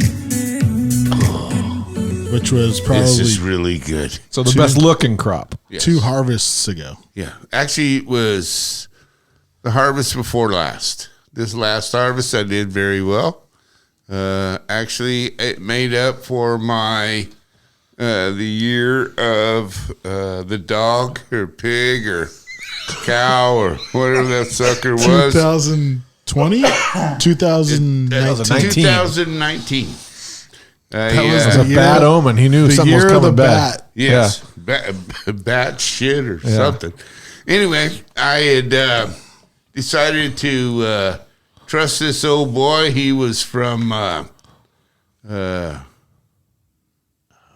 Cambodia. Okay. And he grew, what do they call them? Starts for marijuana. And he gave them to vets. He's a member of the American Legion. Uh-huh. So he said, I'll give you all 18. I go, yeah, cool. So I take 18 plants, and I'm all excited. As you should put be. them all in the ground, and I'm growing them, and they're getting huge. In your garden, behind your house, in town. Yeah, right in town. They're 6.5 feet tall. They got buds 20 inches long and bigger than your fist. I am thinking, this is really, wow, how could this happen to me? But I realized they had no smell. And I've always had problems because marijuana smells like a That damn is skunk. amazing. And these ones didn't put off any skunk odor. Nothing. No, none whatsoever. So you're thinking to yourself, Something's wrong. something's going on. So then after I got me a lab in Monterey County, and I sent them a bud that was 26 inches long, and it was 4.5 inches in diameter. So my size. Yes. Yes. Let's put it to the scale. Gravy And machine. they shared it around the lab because it's the prettiest bud they've ever seen. And then they contacted me and said, it don't have nothing. With a heavy heart. Oh, they were laughing so hard I couldn't really stand it. Jack? But then, how could you grow something so pretty and not have any? Because most of it will have some kind of a CBD trail to it or THC, and this had neither. The whole plant only had 7.0 0.073% THC in the whole plant. So that's 73,000.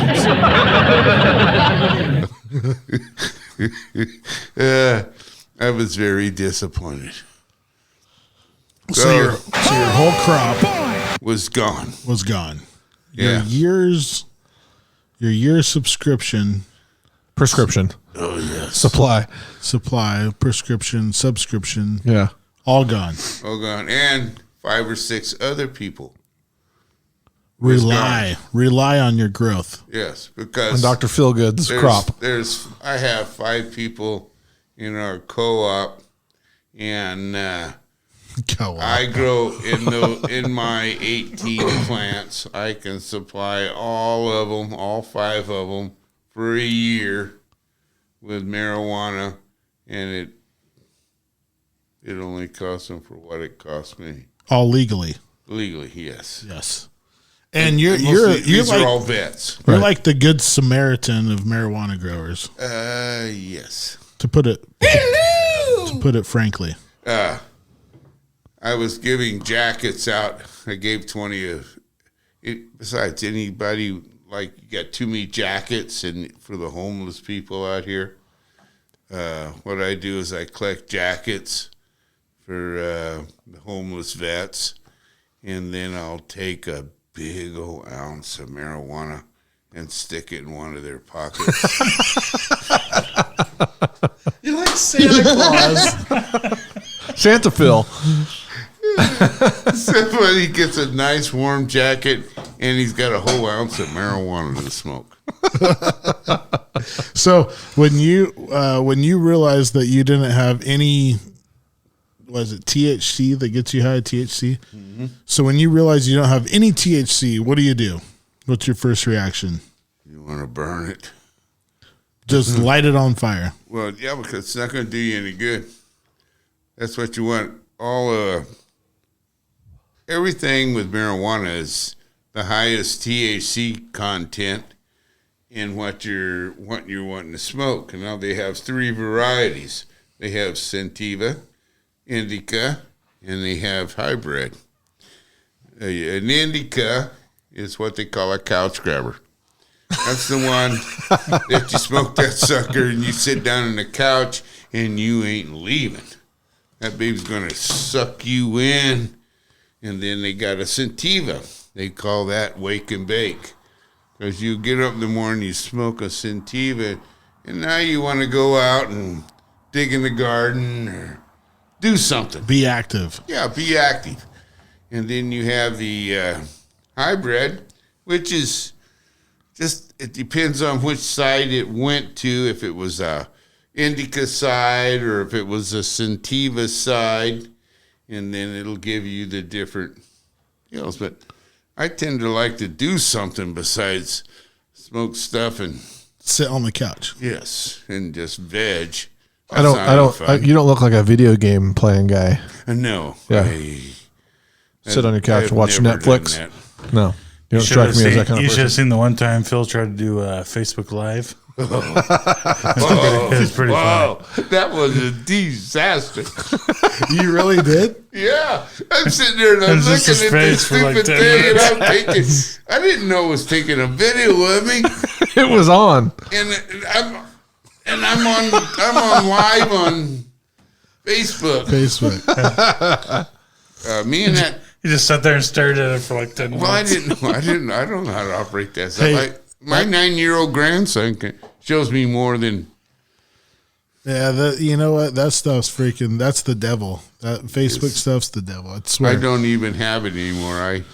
You got rid of it? I got rid of Facebook, and I got rid of Instagram because it's fun to go look at it and to see. I've made more of my schoolmates so mad at me, especially my liberal ones, because I am very conservative. I got my ladies that, I went to school with that live in Washington, and she's had some very nasty things to say about and a few young ladies in the city of Ripon that I know they're gets a little upset with me, but I still love them. Sure. It's just we all have our political or our opinions, and that's why I went to Vietnam. For everybody has the right to say your opinion, and you should have. I was buried in a beaver. That's what this country was built on. Exactly. So when you had to burn those beautiful marijuana plants, yes, the burn pile, the owner of the burn pile, what did he say? He'd never seen anything like it. Neither did his wife. And they were showing it off, correct? Yeah, they were showing it off for a while because they had never seen anything like. Well, they've never seen probably marijuana growed, anyways. But before you got there, you had to make a stop. Yeah. Oh, well, we loaded up my pickup, and it was taller than my cab of marijuana. Yeah, and I got this black net-looking thing. No tarp? Yeah, like a tarp. And then I threw a couple of ropes over it, and I didn't have enough fuel. So I had to stop at the local quick stop, and everybody there was taking careful observation of what I had in the back of my truck. Even they come out of the store and was staring out front. And I go, that one maybe such a good idea to stop for fuel. The good citizens of Ripon. Yeah. But it's not against the law. No. Sure. Especially with, but it's definitely not something you see every day. but especially with no THC in it. Yes. It's just They couldn't have done anything other than, they couldn't have done anything. This damn stuff didn't have no CBDs. That's the stuff that gets you. It's good for you. Good for your your whole body. The THC is part that they have a problem with. They get you high. It breaks your brain up there in La La Land, and everything gets purdy and Feels good. yeah. Dr. Feel That's Good. why they call me. Hello. yeah. That's why If they'd only know that there's it's garbage, but then this year, because everything worked very well and the marijuana gods looked out after me.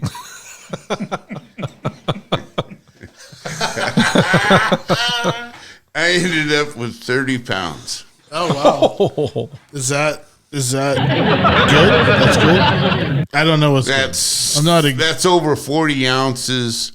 That's over 2 pounds per plant.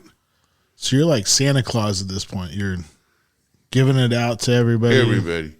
Good for you. I do. I give it. You're like the Mother Everybody. Teresa of marijuana. Oh, I have Dr. a lot of Feelgood. good friends. Dr. Feelgood. Dr. Feelgood. Yeah. So what kind of people do you give it to? Mostly vets. Yeah. And people that I know that partake. A lot of people would do it, but because of their jobs and the situations, they can't do it. And these are people that I give it to that want to do it, but they can't grow the plant because you sure in the heck don't want to go buy it. Sure. Well, what I sell mine for, or give it even, what they give it to you for, is I give it for nothing, but you can sell it for $100 an ounce. To go buy it is $400 an ounce. Ooh. It's to go to the cannabis stores. Sure. It's very expensive. So the stuff that you were growing that had zero anything in it, it was the best, the most beautiful that you ever grown before. I'd ever grown. It was the biggest, the prettiest. So when you're at the gas station, these people are looking at you. Like, Yeah, well, they were, when you got a whole truckload of it, people get a little curious. excited, Look at this dumb son of a bitch. He's got a whole truckload of this stuff. and they knew they knew Well, what you it know was. what marijuana was like. I don't know anybody that hasn't seen it or tried to smoke it, or it's a very distinctive plant, and it's simple, Yeah. And usually, mine didn't, but usually it smells like a damn skunk. You just Very potent. Yes. I know guys that would gather up alfalfa and go find a dead skunk sleeping in the road and rub the damn alfalfa in it, then go sell it. Oh, jeez. And then they That's would a smoke. that's a downer. Then they would smoke alfalfa smothered in And skunk. Skunk. dead skunk. Of course, as soon as the people found out, very few of them are living anymore. It's not a good way to make friends. They do. They were usually from Stockton. Taken care of. Yes. Yeah. People don't take kindly to you selling them. Skunk weed. Smoking skunk. Really? Skunk weed. Yeah, literally. So how do you're in town though. How does your neighbors, how do they, I have good are you neighbors. you're very popular in the neighborhood? Oh, yeah. We have a neighbor watch, a neighborhood watch. Right. And I have their phone numbers of when they go someplace, how to get a hold of them. They have mine. Just good neighbors. But you're telling us about your next door neighbor. Oh, well, she just likes the smell of ganj. she come over. I don't know how to say this. I'm not trying to be funny, but when my wife died, this next door neighbor, she worked at she was a ER nurse, and so to come over to console me because my wife had died, and she beat the police over, and she told me I had to get rid of my ganj. The neighbor lady, the ones that says that I grow the best smelling ganj. And she's how old? I think she's in her 85 or so. Well, She's just a sweet lady. She should know. She's been She around likes the longest. she likes the She smell of the knows. ganj. She knows what she Then- likes. As the police were in the backyard, I got all these plants sitting up. I'm going, God, I'm going to go to jail for marijuana, and my wife's gone, and this ain't a good day. And the cops it's looked not. at me, and they left. They didn't arrest me. Oh, gosh, that was a good day. They knew you were Dr. Feelgood. You could have gotten in trouble for that weed? Yeah, because that's before it was illegal. Oh. Now it's legal, so I can have 6 plants. So can we clarify really quick that was not your first wife that you talked about earlier? No, that's my second wife. Second wife. Mary. Mary. R.I.P. Mary. Yeah, I liked her. She was First good, one. She was a good time. We had a few good times in I don't know about that one. we had a few good times in Lava Hot Springs with Mary. I had a good time with Mary one night when she came to the appreciation dinner. Oh, yes. And she was a ball of laughs. Like, she was I think I have a picture of that on my phone, actually. funnier than shit that night. And she was not drinking, what she told us, right? And we wanted Fireball. And so, can I tell this story? Sure. Yeah. Sure. So That's the exact picture I have a picture of. we give her like $75, and we say, Mary, night's still young. Give you $75. I pull out 20. Another guy pulls out 20. Matt pulls out like whatever. Adds up to $75. $80. I think he gave the most, though, by the way. So, No. Not to call him a cheap ass or anything, but I probably forgot my wallet. Guaranteed. of course he did. So we send her on her way, and she drives Phil's pickup. And maybe 2 hours later, hour and a half later, At least. she comes back, and she has this little tiny bottle of Fireball. First of all, we gave you $80 or $75, so we're expecting like 2 handles of Fireball. Right. No, she has this little tiny bottle of Fireball, and she says, I'm sorry, guys. I got so nervous. Phil's gas pedal just gets stuck, and I idled the whole entire way from the American Legion Hall all the way to Quick Stop, and she literally took like an hour and a half to go there and come back because, well, Phil had a gas pedal that got stuck, and all she had to do was You slam it 4 or 5 times down, and then it started working. but she didn't know that. Right. Oh, that's true. Yeah. And we were about to leave. Oh, gosh. We were about to leave, and she shows up with that bottle of Fireball, and we drank it because we paid for it. I remember this, yes. But we're like, this is the most expensive bottle of Fireball. It was a little tiny bottle of plastic one? Fireball, but it was we still had a good time. It was no big deal. And in fact, probably better because we shouldn't have been drinking that much booze anyways at that point of the night. So we had a good time. Oh, here's the picture. That same night. There you are. Yes. Couple good looking lads right there. Oh, there's Craig, CPAC himself. That's back when we used to have it at the American Legion. Oh, That was when yes. Phil had real beard. Oh, you got a picture of you and Phil? Oh, jeez. That's cool. Oh, that's when I grew it long. That's yeah.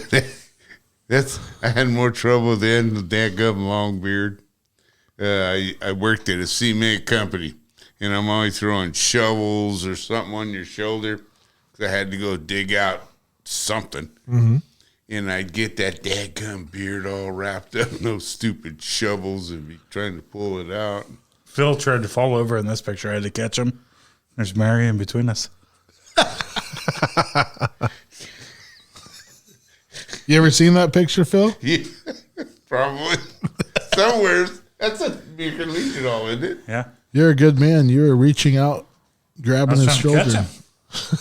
That's great. We used to got a buzz. You know? Yeah. That was a good time. That was when we used to have the appreciation dinner on a regular basis. There's one of you and Phil, but it's not loading. Oh, man. It's just you. Just to me, but Phil's on the Which other is side. super disappointing. Yeah. Remember when appreciation dinner with John Nobody Long wants to see that. talked about Louis? I think that was at appreciation dinner. That was the same Yes. night. That was the same night. Best type of crabber I've ever seen. Can you tell the story? Because I'd love to hear the story through your eyes. Well, we was outside, we burned a couple. Sure. And John Long is a great person. He is. He's just he's a real good guy. And he had a little bit too much to drink and one or two too many to smoke. Oh, really? He was Yeah. smoking weed that day?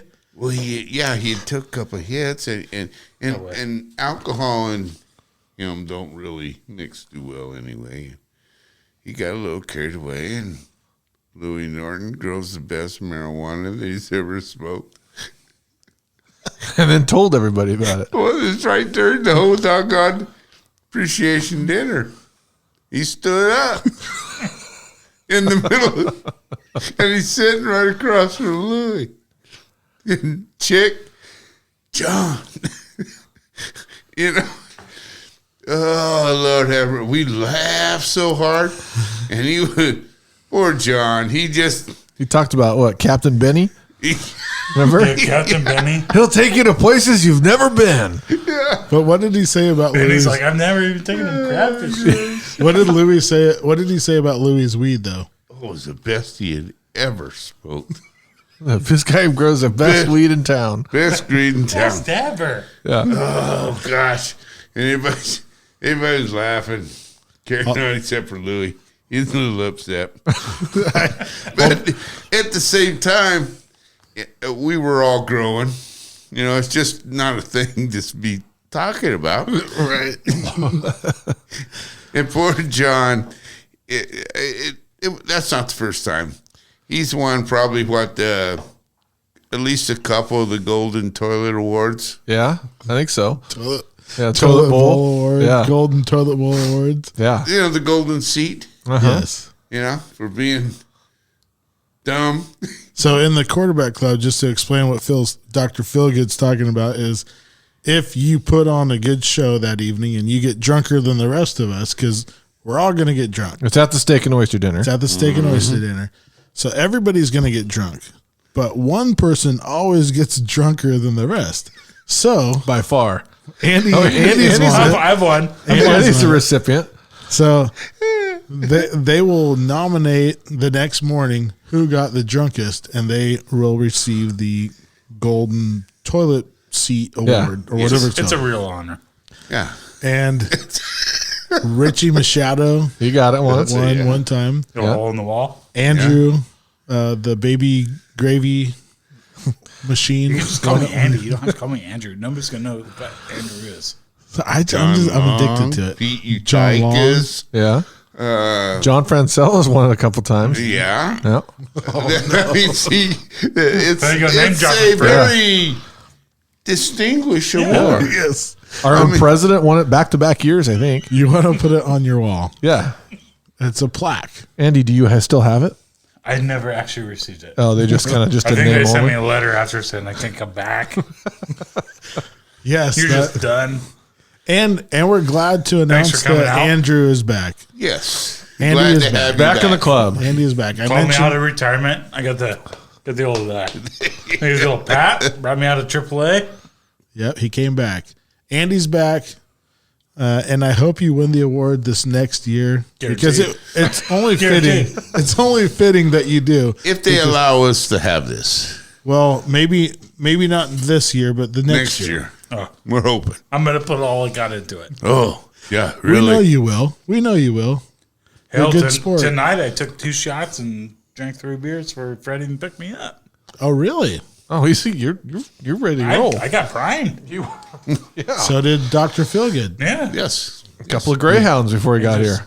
I Wait have for to say, AAA. with a quarterback club, though, y'all, because I can remember when the older ones of us was concerned about who was going to get the younger ones. And then you all come about, and We give a you're hell. God sent to the quarterback club. You're quite a crew of guys, and carrying on I will take what that. we have, what we actually started. Yeah. And y'all just sort of carried it on, and is doing a very excellent job. Well, thank you. I'll take that as a compliment. Thank you, Phil. Sure, because it's And we're honored to be in the quarterback club. Absolutely. I grew up with you guys. Let's do a round. Oh, Let's do do a we cheersies. cheersies? Cheers. yes. Cheers, So- to y'all. Hey, here's to us. Even though Fred's saluting with a white claw. Yeah. Hey, come on. He's got Thanks for bringing some. the club down a notch or two, Fred. You know, most towns, I'm going to give it to you. Most towns, and I apologize about my fat man wheeze laugh in the microphone, Like that one? but most towns don't have a quarterback club. No, they do not.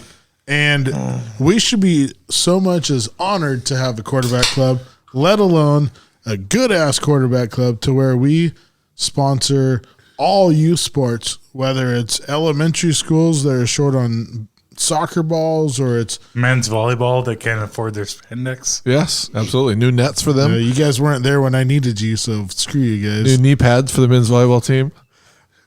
Let's skip that one. Or but if it's like tennis, Sure. men's tennis who needs like a net guard or a wind guard or what else have we been? Oh, big thing lately has been helmets for kids. We give money towards helmets for kids, you know, and a lot of people can't afford that, and the state doesn't give money towards that. So, hey, if we didn't have a quarterback club, our kids wouldn't be as safe as they are today. That is correct. And you know what? Our kids are the product of our club, Yeah. and we It's all about the kids. It's all about the kids. Right. Isn't that our a slogan? lot in moderation. It's all for the In kids. moderation. But Exactly. we are also beneficiaries, or Yeah. what's the Yeah, word? we were. Yeah. We were as children from the quarterback club. So it's our duty to give back to the club. Absolutely. I love a good duty. Yeah. Yes, you do. And you know what? You need a new duty in the club, by Yeah. the way. I think your Yes. new duty is going to I'm be not beer mouth bitch. guy. He's beer bitch. Oh, there we I go. will take CPAC's duty. We don't have beer bitch anymore. New beer bitch. Yes, Oh, Craig is getting old. he is. He is. All right, well, let's take a quick break. Let's take a quick break because I got to go number one, and then we'll come right back. We're not that far into this podcast, so we're going to go Duty. one more. Let's go one more. You guys up for it? One more. One more do it. duty. All right. Bye. Hey everyone, I am here to tell you about a business owned by my good friend John Hyder. It's called Silo Hill Web. Silo Hill Web is a web design and internet marketing agency in the Treasure Valley of Idaho. They offer everything from custom web design to social media marketing. It doesn't matter if you live in Idaho or here in California. Silo Hill Web can help you succeed in the digital marketing landscape. Check him out at www.silohillweb.com.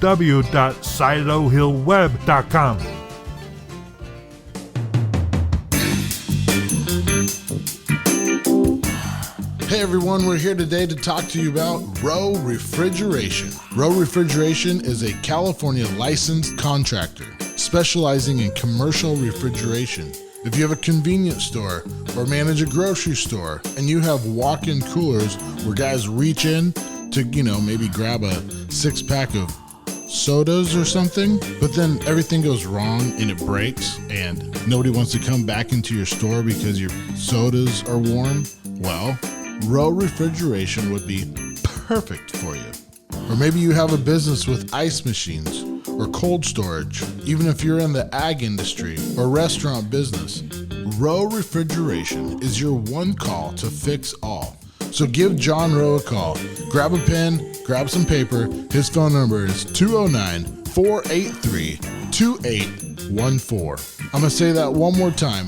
209-483-2814. He's there for all your refrigeration needs. California license number 1056216.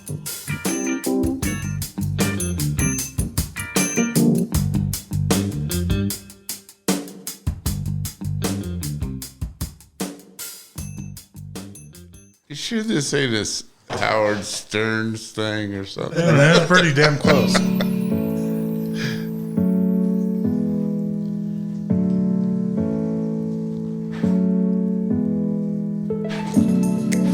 All right, folks, we're back. Hey now. Hey now. We are still in Nate's Look Around Cafe. This show is going to be... This show's gonna be funny. Thank you. Welcome back. Awful glad you could join me in bed. Welcome. Did you say hello? Hello. Hello. Hello. All right, folks, we're back. We had a couple wobble pops. Ooh, there we go. And we drained the main vein. And we are back. So, once again, folks, if you're watching us on YouTube, hit the old the like button. The like button. Notifications, the whole deal. How many people are watching so far? Like 6, 7, 8? Probably. About 12 maybe? Maybe. Maybe double digits yet? Tens of Is there a people? way to see? There's I'm a a... celebrity. Probably by now we are. Dr. Phil. Dr. Phil good, Dr. Phil absolutely. He is now. Damn people banging on your door tomorrow morning. Yeah, no kidding. So we want to talk about real quick. What do we want to? Phil. Dr. Phil gets tattoos. When did you get them, Phil? Tattoos. Let's see. I spent a little tour in Vietnam, two of them to be exact. And when I got back, about let's see, I was probably 50. When you finally made it back? Hold on. Mentally? You were there in your late I teens. then come back and my two nieces, they're twins, and Jessica and Sabrina, and I was running the truck to Idaho once a week, and I'd always go on a Friday because I'd stay at my sister's house and enjoy my nieces and just having fun. Time went on. Time went on because my sister likes to drink beer with me. There you go. And Her husband, my uncle. yes. So I get there and I'm probably a case too many. I don't believe it. And they go, Uncle Philip, we're gonna go get tattoos. You go with us. And I go, sure. At the age of 50.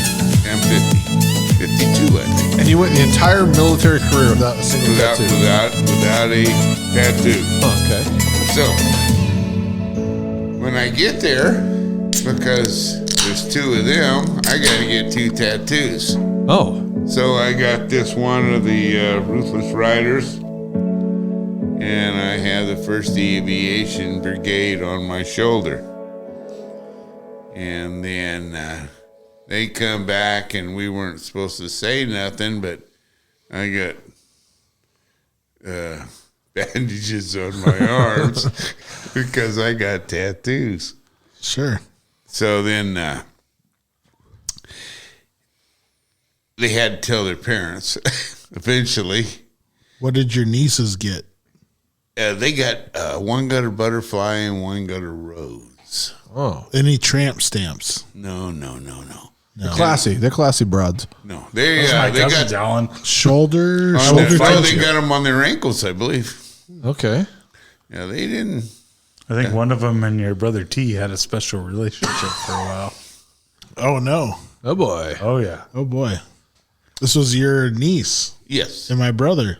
yes. they had a special relationship for a time. I think I was buried in a with beaver. Nell's cabin. Oh boy. Oh yeah, seems like I remember this. I've never heard of this. I've never heard Whoa, of leave that. it at My that. brother listens to the podcast, so Old T Money. yeah. So his wife doesn't. He It was way before then. okay. So, anyways, you're with your nieces, you're getting tattoos, and you decide to get two with your nieces because they're each getting one, so you Yes. got to get one. Did So one I of them get a T Money tattoo? I'm just kidding. I'm just I kidding. think it was I'm just butterfly and a rose. I think. So, what does the one on your left arm mean? Okay. I was in headquarters company. Your other left. I gotta explain it. That's right. On my right arm is 7th and 17th headquarters company, 7th and 17th Air Cav. Okay, now that's the unit I'm in. Okay. Now the helicopter that I was in was Ruthless Rider, and I'm Ruthless 6 is my number. Okay. And that's on your helicopter. Now, when you're flying that helicopter, I'm the crew chief. The crew chief, I'm the one that maintains, works on it, make sure it's flyable, take care of the guns, make sure all the radios work, make sure everything works for the pilots. Okay, go ahead. question? Oh, sorry. Got a question. He's Were lifting you- his hand up. We're not in school. All right. Sorry, I had a real question. Were you considered Ruthless 6 on every helicopter you crashed? Or Yes. I've been in 3 of them. Okay, but And you all were 3 of always I'm always Ruthless 6. okay. That was my call sign. And every time you get shot down or whatever, now the Ruthless 6, that's one. It's how do you say it? It's just another part of the company that you were in. Where I was done was headquarters company. We have 6 Hueys, 6 Charlie models, 6 Cobras, and then when Alpha, Bravo, Charlie company, their helicopters get shot down, then headquarters company takes theirs and supplies them with helicopters until theirs gets fixed. And that's how I got so many hours, because I was in headquarters company and I would just, they would lose a helicopter, so I'd have to go fly with them for whatever. Now, what are you doing during flight? What do I do? Yeah. I'm sitting there loading either an M60, a minigun, or a 50 cal. Okay. If I was in,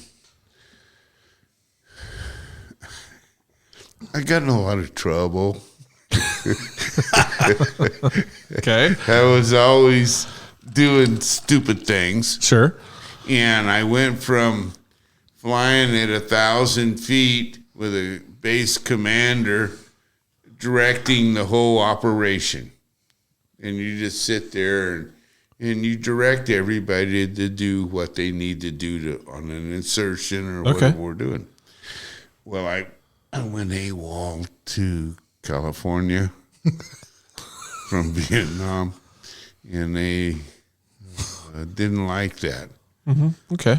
No, I can see why. Upon that. So you came home on leave, right, and then stayed. You had me at AWOL. Yeah, for only 2 weeks. Well, I don't know. I was only supposed to be gone 7, and I stayed 2. Yeah, Now, I was actually in Sydney, Australia, when the plane, they said, if you get on the plane, they won't take you off. And I got on the plane, they didn't take me off.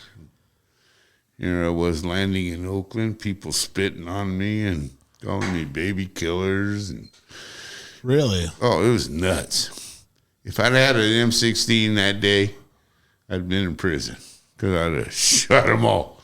Hell with it. But then when I got back, I got in trouble because I went AWOL. I was only supposed to be gone 7 days, and I'm gone 14. So I can make it back. So I went from 1,000 feet to right at treetop level. And you fly along till you get shot out, then you roll out to the left, and a fire team comes in and blows up the area. Then you come back in and fly the trails.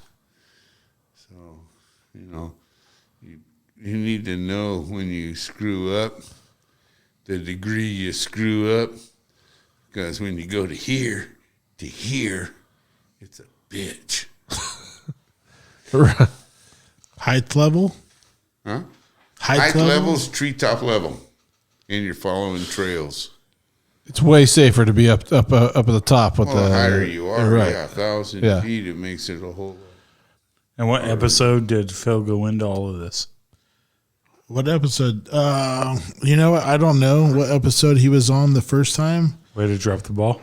But you know what? The thing was that we didn't really get into. Not a whole lot of it. Really. No, but that episode was. We're trying to be. That was one of my first episodes that I listened to, and it really sunk the old talons in. The CPAC talons into me. Yeah, so it was good. That's one of my favorite episodes. Yeah, for sure. You guys did a great job. The thing about that one was that I didn't want to be disrespectful and ask him questions that he didn't want to talk about. Right. It was a Sunday afternoon, and we were just. It was our first time talking about it, and I really didn't know what Phil was comfortable talking about. Now I know that Phil's comfortable talking about some other stuff, but as a veteran myself, I didn't want to bring up some shit. Old slit trenchers. Yeah. That's right. We've all been through a few of those. You sort of got to get into those things. So I was trying to be as respectful as possible, but little did I know, and now I know that Phil is an open book, and you can talk to him about anything, and he's been through it all. But as a fellow veteran, I wanted to be as respectful as possible. Oh, yeah. Right? Sure. You understand that? Oh, sure. But I've given 14 lectures at 14 different high schools about Vietnam, my experience in Vietnam. Right. And I just gave a Zoom this year for Rip and I. Oh, really? Yeah. You figured out. I'm impressed you figured out Zoom. They had to tell me how to. It wasn't Facebook Live, so he was okay. Well, he didn't. For 2 hours. I know.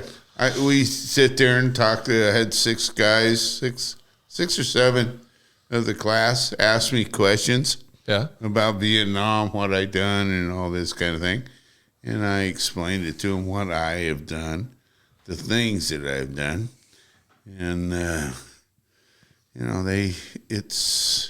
am glad that the kids are interested enough to ask questions. Yeah. I mean, they ask basically the same ones. How many you killed? Or Right. How many, that's always the first one, right? They have to know for some reason. Right. Yeah. Myself, there's no way of knowing. I was on a Charlie model gunship. I've shot a lot of bullets. Yeah. who knows? Right. Only God's going to know what. My favorite story was one that Ole told me. And you, again, reiterated it. When you were laying on the front of the Humvee. Mm-hmm. You want to tell that one? The front of a Humvee.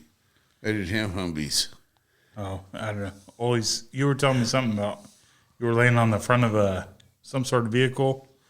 You had just taken some mind-altering drugs. Oh. And it was one of the biggest battles so of real Vietnam. quick before Phil tells that story, can I have you scoot up just a little bit because you're not in the video? Right. I want people to see you. All right, here we go. All right. That one. That was. We had left Camp Holloway. Camp Holloway is where I was stationed in the Central Highlands. And we just left the place. We went to Quan Tree. And we'd flown back to, they left just enough people to take care of the place, like a skeleton crew. Sure. And we flew back, and a friend of mine had a 4-way hit of Orange Wedge. So... What's Orange Wedge? It's LSD. Okay.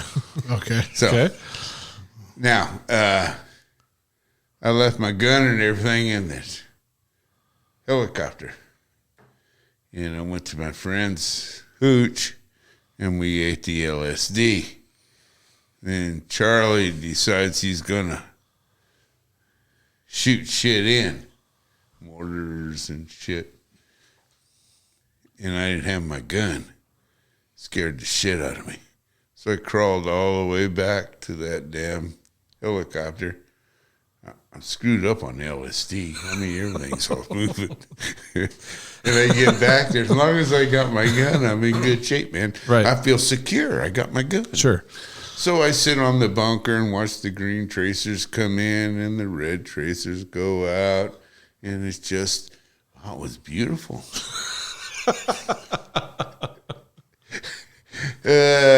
Only did it that one time. Well, nobody offered after that. It was quite exciting.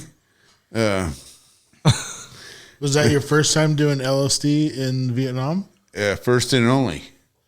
Oh, yeah? Yeah, it was. I didn't know anybody had any LSD. Hell, I was too busy doing heroin and that damn meth, liquid meth. There? Yeah, oh yeah. While you were in combat? Combat. Oh yeah. Well, hell, I was borrowing. No wonder you crapped 14 times. Yeah.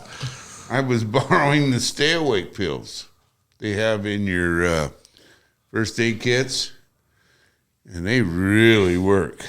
The stay awake pill is 36 hours. Stay awake pills. Maybe Alan, you should have taken some stay awake pills on your night watch. This is what the military snuggled up in Right. Sleep bag. In all of our aviation first aid kit, we had stay awake pills, morphine, stay awake pills, and these things. I mean, it's 36 hours and nonstop. You will not go to sleep. So it's an amphetamine. It's straight up amphetamine. Yeah. Then you got these little syrettes. They're like little tubes with a needle on it. Yeah. And they got some really good morphine. We'd take those too. Well, even it out, huh? Well, yeah. I mean, get a little USC. Yeah, uppers and downers. You gotta sleep after 36 hours. Well, even see it. Yeah, you're tired. You're tired, little boy. Yeah. But no, we didn't. Like I took the stay awake pills, but I never did the morphine. Yeah. Syrettes. I didn't do heroin until my second year in Vietnam, and I didn't steal it out of the deal. I go down to Papasan and slam heroin through Papasan at the barber shops. Yeah. Damn. And so you're smoking it though, right? no, I'm slamming it. Sticking in my arm. Really? Yeah, that's how I got hepatitis.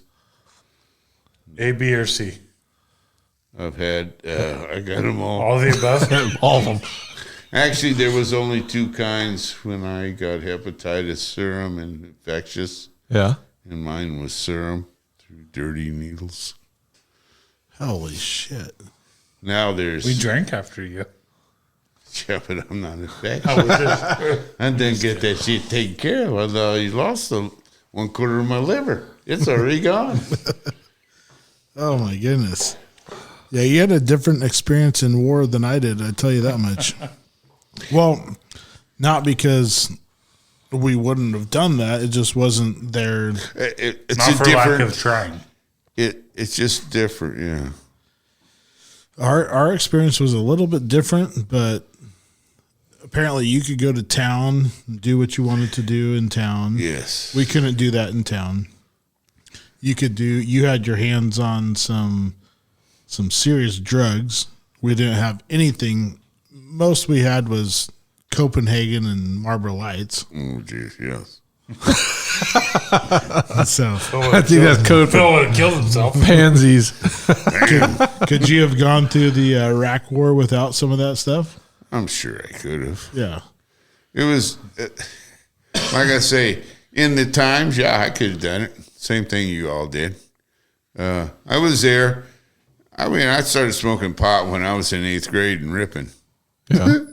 Hell, we grew pot and smoked it. And it was, when I went in the military, it was no different. I mean, you couldn't get it readily.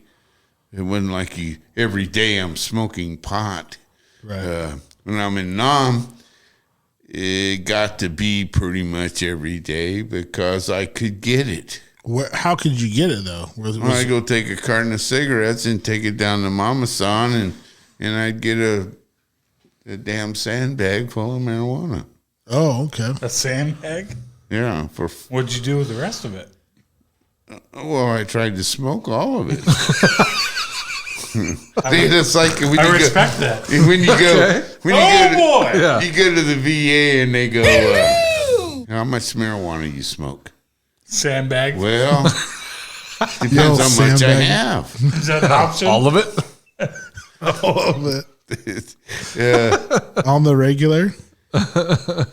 Holy shit. I never knew that. That's Yeah, see, it wasn't a different deal. It was Different readily times, available. Readily available. I mean, shit. And they didn't was care all if you over. had it on base or wherever. No, I mean, as not long as at you all. did your job. Yes. Well, they overlooked it. Right. They just Just because the things we were doing, right. They had to control it somehow, and the way the military controlled it then is they would allow this. They would overlook it. Yeah. Us doing drugs and getting drunk out of just right. So you started there in '69, right? Right. So I mean that's at the peak, isn't it? Pretty much. who was the president then? Lyndon Baines Johnson. LBJ. Yeah. Oh yeah. He didn't give a shit. No, his wife owned the only construction company in Vietnam. Was that Lady Bird? Yeah. So if she owns the only construction company in Vietnam, I wonder how much money she was making. What the shit? That's some backwards. And that's when he pumped in 500,000 of us soldiers into Vietnam. Well, if you sort of look at it, follow the money. Right. Damn. So, okay, I don't want to get into a whole different conspiracy, but I want to because you were there. You saw what happened. Do you think that LBJ had anything to do with JFK's assassination? I think there's a good possibility. Of course. But as far as knowing, who knows? Only God's going to know that. Because LBJ, and I'm going to tell you, LBJ had a way of making things happen. Yes, he right? did. You scratch my back, I scratch your back. And so did the Russians, and so did the Cubans, and so did the FBI, and so did everybody had a little bit of against Kennedy's because he wanted to stop a lot of this stuff. And at that time, the Kennedys were in charge. They got all the royalties for the Scotch in America, right? Yes. Because they came from there. They were part of the whole entire thing. So they had a little bit of mixture inside of it. So the mafia had a way of saying, hey, listen up. I'm listening. LBJ had a way of saying, you know what has to happen for if you want something to happen, right? And if the only thing that was stopping him was Kennedy at that point, correct? Exactly. So they knew if President Kennedy wasn't the president anymore and LBJ took the presidency, then What would happen? there would be no more obstacles. It would just be a straight. Hey, I've done my research on this, you guys. Put it in the book. Send them to the line. And I don't mean to be going down a rabbit hole, but that, if I'm not mistaken, Well, if you look at it all, it leads that way. The total thing from Kennedy, he was pulling out of Vietnam. And then why did Kennedy get killed? And all at once there's 500,000 of us got put into Vietnam. So it makes you wonder, who really knows? Were you in Vietnam prior to Kennedy's assassination? No. Kennedy was assassinated in 1963, correct? Right, 64. Yeah. 64. Yeah, I went 69. There was a weird coincidence once President Kennedy was killed that everything went LBJ's way, right? It did. That's for sure. That's why I was asking, like, did it... He was already there, and then that happened, and it was like, okay. Well, it's like in 64 to 67, I got friends that jumped, airborne, that jumped into Vietnam. They're the only ones it's ever had, 173rd. Now, this is 64 and 67 that this happened. Now, Kennedy was killed in, 63, 64? In that era. So that puts LBJ right there. And for them to go put the 173rd in and to do what they were doing at that time, wow, that's pretty putting a lot of people in. Well, there was also the Cuban Missile Crisis or whatever was happening at that point. Yeah, but that happened in Kennedy. That was during Kennedy's administration. That's Kennedy's deal, and that was a big thing too, a huge thing. My brother in his backyard has a bomb shelter. They're over here on Sexton Road. Really? Yeah. Wait, you have a brother in this area? Yeah, Garbage man. Curtis. He lives on Used to be the Sexton garbage Road. man. I just saw him the other day. Ripping for 17, 18 years. The street sweeper. I never knew that. Street sweeper. Yeah. No Used to be shit. my favorite guy during Emma Blossom. Yeah. Really? Curtis is the last I give him guy. a little, hey, He's always sweeping the streets. Yeah. Yeah, he used to tell me, thank you, Andy. Thank you for giving me the little... The wave. Really? I never the knew old that. He lives in the next Gravy street. train Wow, or- that was Yeah. wave. He has I never 20 knew that. acres over there. Really? Older brother, younger brother? Younger. I'm the oldest in my family. Did The he oldest go? brother. Did he go to Vietnam? No, I'm the only one in my family. Out of my family, I have a huge family. Out of all of us, only 3 of us went to Vietnam. One was a Marine. He was a Quezon radioman at Quezon. The next one was Gary Cook, which he lived in Ripon. And he was a helicopter mechanic. But they flew, when the chopper went down, him and the pilot would fly in, they'd drop them in, and they'd fix it or blow it. And they did that in the Kontum, Vietnam. And I was in Pleiku, which was two villages over. Were you ever there at the same time with your siblings? No, you can't be. No. They wouldn't let my first cousin, because he's in the Marines, and my cousin Gary, he couldn't go over at the same time because of the Sullivan Act. The Sullivan Act is when in World War II, 7 guys from the same family, the Sullivans, was on a ship, and the ship got blowed up and lost them all. So the mom lost all of her kids at one time. Like a little. It's the old Saving Private Ryan thing. And so they won't do that anymore. Right. I couldn't go to Vietnam because my cousin Gary was there. He couldn't go because my cousin David was there. My cousin John and Alan couldn't go because I was there. They wouldn't let family go at the same time. And these are cousins, not immediate family. Right. Wow. That's pretty heavy. But we've seen Phil's family tree. So were they really cousins or were they brothers? Well, you just don't know. Yeah, they're close. There was I'm in that family, so I could talk all the shit I want. Let's give a cheers to Phil. Dr. Phil Good. You know, that's some badass American shit right there. I'm proud to be around this table with you right now. Oh, nice. Now, I don't know if I want to bring this up, but wasn't there a story that you told me about one time? My dad was involved in that story that you guys were fighting the Manteca boys one time. Yes. Do you want to tell that story, or is that off limits? No, that's not off limits. All right. Can you bring it in closer to the microphone so we can? What it was is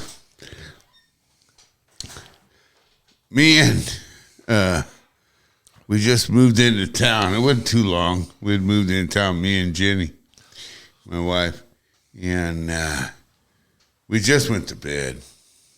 It's, I don't know, 11, 12 o'clock at night. And Steve come in with Albert Marsma. Oh, boy. He had I think he's the one that's got the steel plate in his head. Yeah. I think it's Albert. Anyway, they had been out partying. And David Euchre and his 4 friends decided to come into town, and they had already beat the hell out of Alvin Marsma a couple of nights before. And they were probably incapacitated with something. Sure.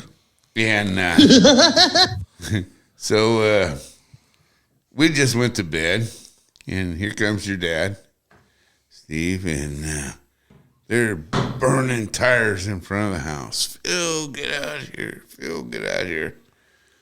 So I jump up, throw my cutoffs on, and I go out. You cut off what? Levi's. Oh, was that on old Jennifer Avenue? This is on Key. Key. Key Where's Avenue. Key?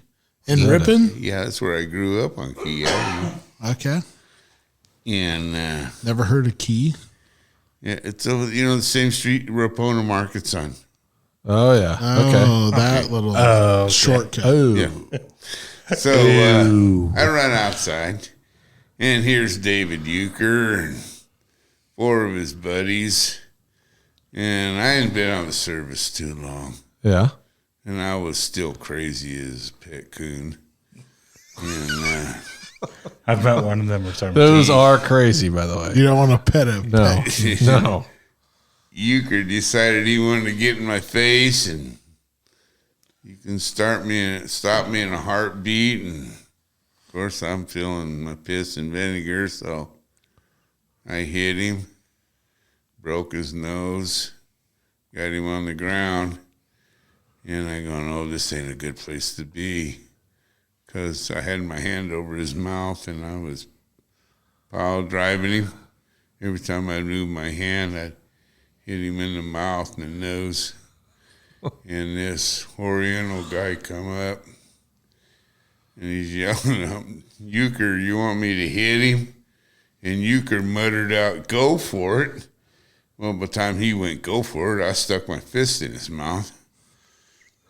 And I grabbed that damn Oriental, and I hit him, and I stood up, and he run at me, and I put him in the side of your dad's car. And I don't know, after the whole thing was over, they're kissing my ass. My dad was? No. Oh. Euchre and all of his buddies. Because they were scared you're going to whip his ass. Well, too? I had Euchre all jacked up. I mean, they were all young, and I was all, in my 20s. So they were just picking on the wrong person. And your dad, he didn't have to do anything. He just pulled up and said, "Hey, Phil, take care of this shit." Well, pretty much. Oh, they were both incapacitated. I mean, truly, they were incapacitated. They couldn't have fought their way out of a wet paper bag. Oh Lord! And it pissed me off because Manteca boys was coming over and ripping boys. And in my time, growing up in Ripon, Escalon used to come to Ripon. Well, when they come to Ripon, they got an ass whipping, and when we went to Escalon, we got an ass whipping. The same. You didn't do that, you know? Right. And Manteca had already been over here several times because Red Nut had come over and congratulated me for running the Manteca boys out of Ripon. And I go, damn, can't these Ripon boys stand up for themselves, you know? What they do is they come over and gang up. They get 5 Manteca and go beat up on Albert Marsman, which had a plate in the side of his head, you know. That's really, oh man, I'm a badass son of a bitch. Right. I beat up one guy, and there's 5 of us. So were you guys going to the car wash at that time just to hang out, and Manteca people would come in, Escalon people would come in? Well, we was hanging out at the car wash and dragging Maine and all the neat stuff. And when they come into town, there's usually 5 or 6 ripping guys on their tail bumper. No shit. Yeah, I mean, you come into Ripon, well, why are you here? If they didn't watch it, they were usually pulled over and got an ass whooping, and they went home. Dr. Feelgood was there to deliver it. Well, there was several of us that would do, you know. I'm sure it was over many years. We lived in a different time. Completely. Yeah, I right? mean, you guys didn't get to drag Maine and enjoy those. No, we had to drag McHenry. Yeah, we had to go to Modesto to do that. We can get an ass we kicked got on to do McKinley. that too. I mean, it was. Yeah. I beat a few people. It was a lot of fun. You ever got your ass kicked? Because it sounds like that you were whooping a lot of ass. You ever got your ass kicked? Yes. Really? I had 7 black guys. Alan had a story like that once. Oh, Lord. Turns out there was a hero. Okay. Looks a lot like this guy. Can we tell that story really quick? Yeah. I was in the Army, and I told this black guy, and this is when they did the DAP. I mean, they do everything, bump asses and kiss each other's ass and all this shit. That's right. And they'd point out, they go like this to a white guy. And I told this one guy, I go, hey, I know what you're all about. I don't care what you guys do, but don't point your damn finger at me. I know what it means, and I'm going to get pissed. And so I was in the orderly room, and I turn around, and he's in the middle of 6 of them. And he turns around, points his finger, and I go, well. So I walked out there. I grabbed him by the throat. We hit the ground, and I went to pile driving him on that concrete. And I woke up in the hospital. Well, come find out the other 6, I mean, they kicked the living shit out of me. And now me and this old boy's in the hospital beds right next to each other. And he kept saying my ticket was up. And I'm going, I ain't got no tickets.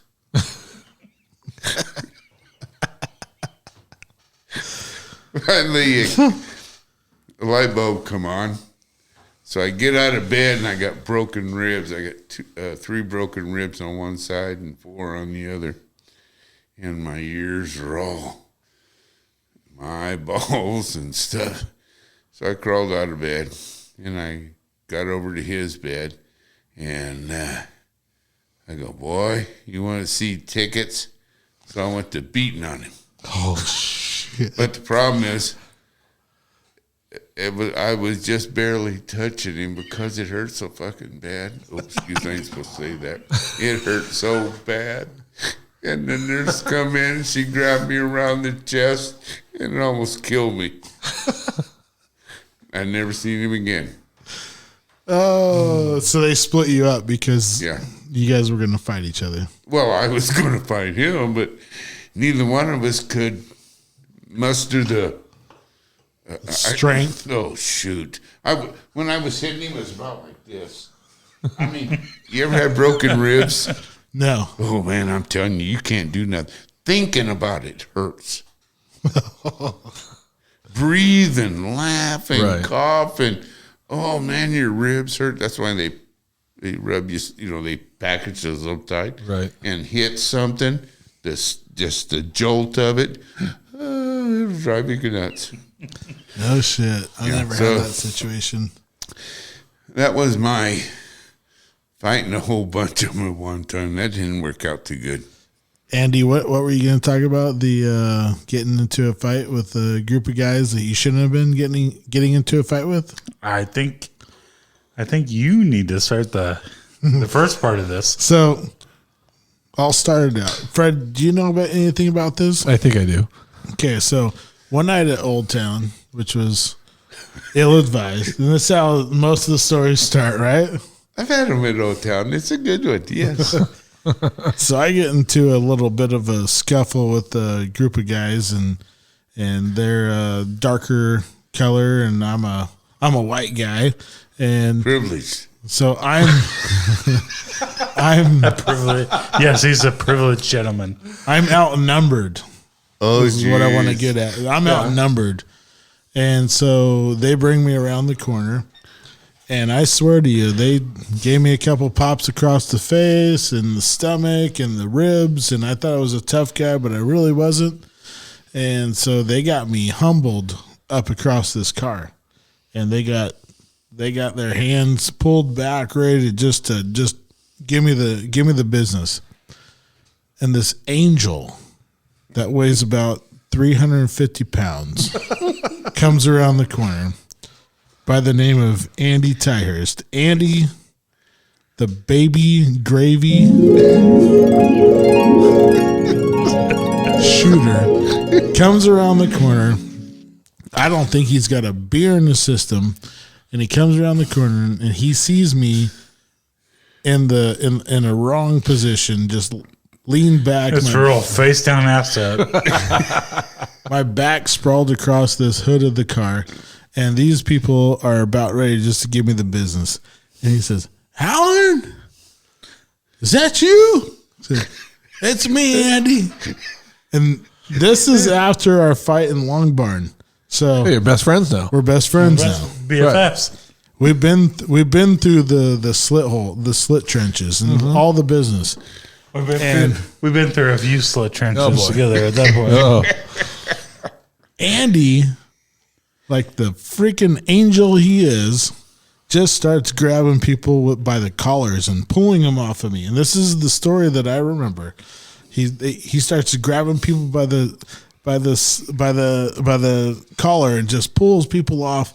And he's on, come on, you gonna fight them? You gotta fight me too. And I'm thinking, dear Lord, thank you for this big fat angel that you sent to me from above.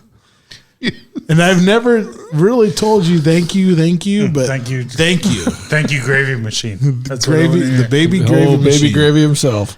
And you really did. You saved me that night. I could have probably died that night. There's a good possibility.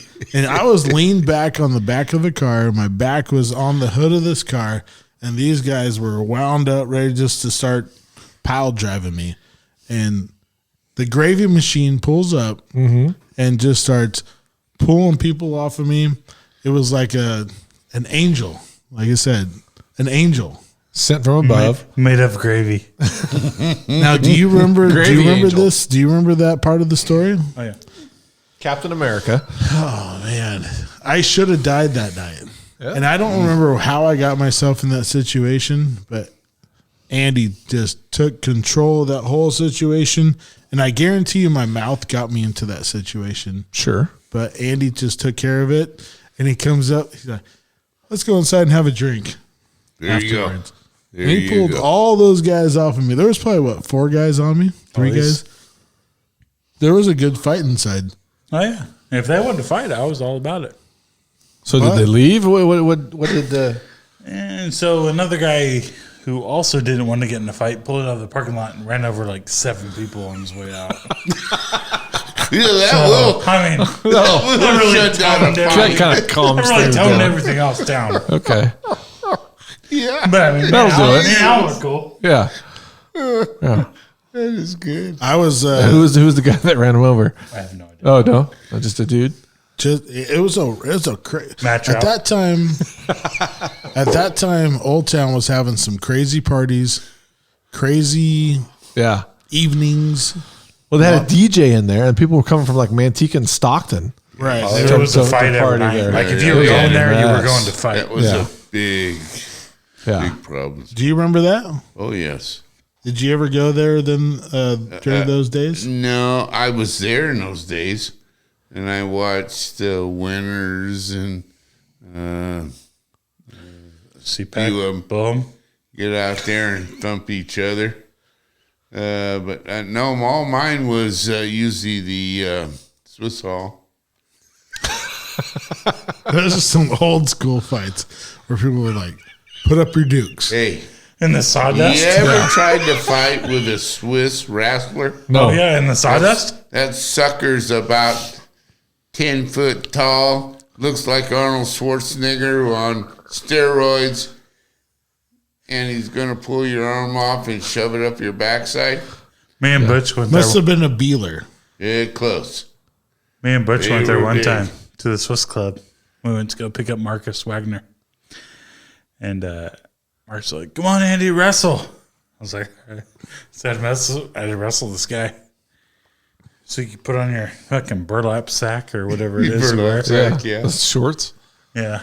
And this guy's like, "You ready?" And I'm like, "Yeah, man, I guess." And this guy looked exactly like Life with Louie.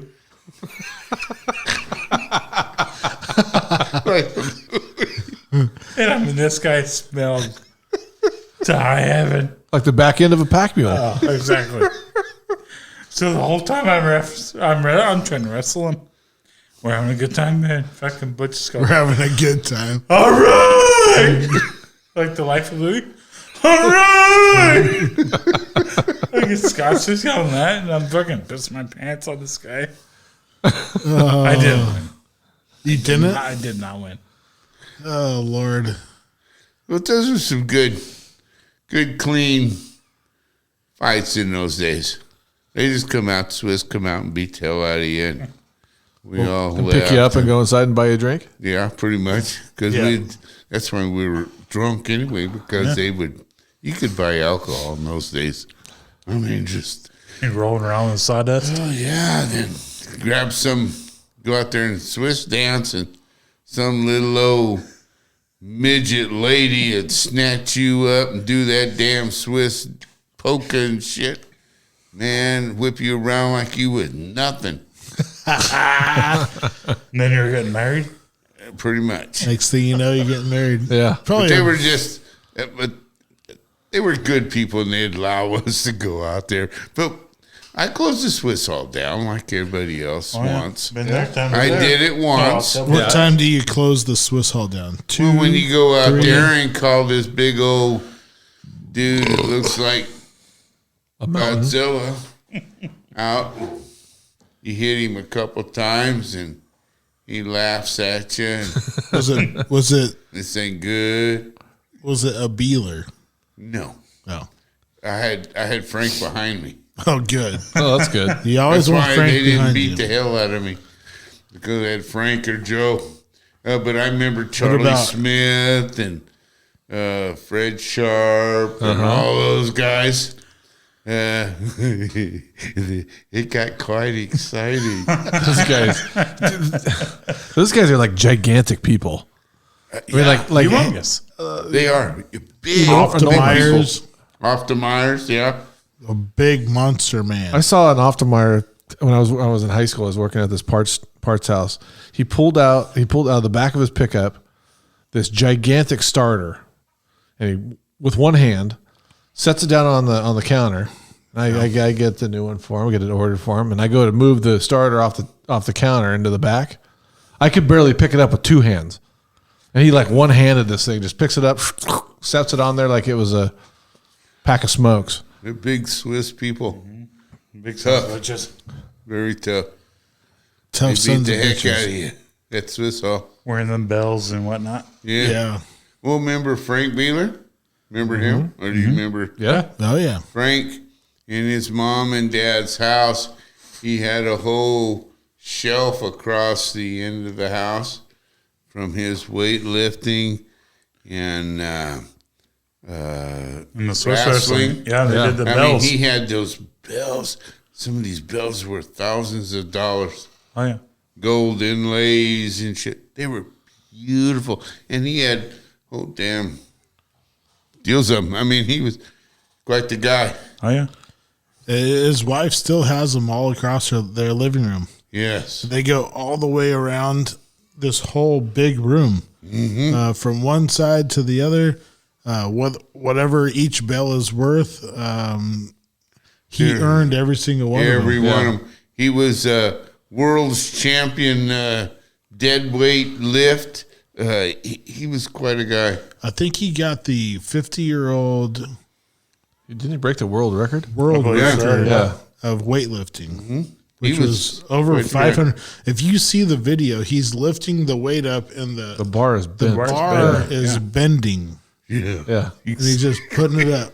I don't think he had a membership to the gym in town, but he would go in there occasionally, and he'd go in there and he'd throw on as much weight as he could, pump out about 10 reps, rack it all, and just walk back out. And then That was it. That's all he would do. He'd just go in there. And then on Sunday mornings, he would play his clarinet at church. Sunday mornings. True. You want to see a ginormous dude play the clarinet? It's Yeah. amazing how if you ever knew him, he was just a heck of a person. And then when they found the cancer, within 3 or 4 weeks, It wasn't long. it was over. That's the meaning of Heck of a person. That's the meaning of good guys die young. Yes. You know? Very, Good, very What's good our new saying? A lot in moderation. There we go. moderation. All right, guys. Well, let's wrap it up. It's been amazing. Andy, I'm glad that you made it after your crash. After your crash. You could have been a goner, and you're not. And so we're glad to have you here.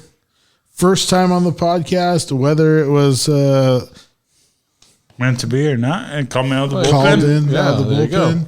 Thank you for making it. I've been throwing hard in AAA. You know, I've been giving the hill the nuts.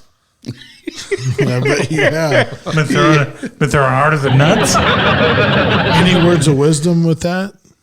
Wear your seatbelt while you're driving, type of thing. Oh yes, definitely. Always wear your seatbelt Of course. and never let your meatloaf. Ah, got it. We're gonna pass it over to Freddie, Coach Fred. What's the matter Hold with on. you? I knew you wanted that. We're gonna pass it over to Fred. Fred is the Coach Fred, Turkey Machine, Fred Pastor, Snell Benell, Big Pun, 2018 JV Special Teams Coach of the Year. What do you got? And assistant announcer at the football games. It's true. That's a Right? great one. That's, Right there. that's not a real thing. I really like It that. is a real thing. Yeah. That's a very important announcement. Thank you, Phil. Thank you. That's right. So, my words of wisdom, a lot in moderation. We've already said that, Fred. You stole that from Andy Phil. stole it from me. All right, so we're going to move our way across. We're at first, second. Moving our way across over to third base to Dr. Feelgood. Dr. Feelgood, any words of wisdom you want to pass on to the listeners? No. Okay, let me help you out with this. No, let me help you out with this because I think you have a lot of words of wisdom. I just hit you blindsided. How about some of the future military? Give them a word of advice. How about the future young Americans that are listening? How about a word of advice to them? To all you youngins, it's like this. Be true to your country. Your country loves you. And I tell you what, you'll come out in the end. F yeah. That's what I want to say. F yeah, because this was one of my role models when I was a little kid. This is one of the guys that made me want to join the Marine Corps. Even though he was an Army guy, he was one of the patriots before patriots were patriots, and he is an American freaking badass. So thank you, Phil. I appreciate you coming on this podcast, and it's not really doesn't benefit you very much, but for me, It benefits us. it means the Yeah. world to us.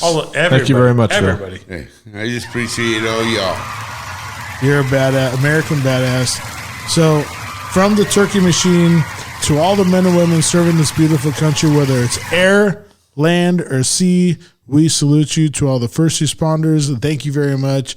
I ask everyone to listen real good, and YuSkool out.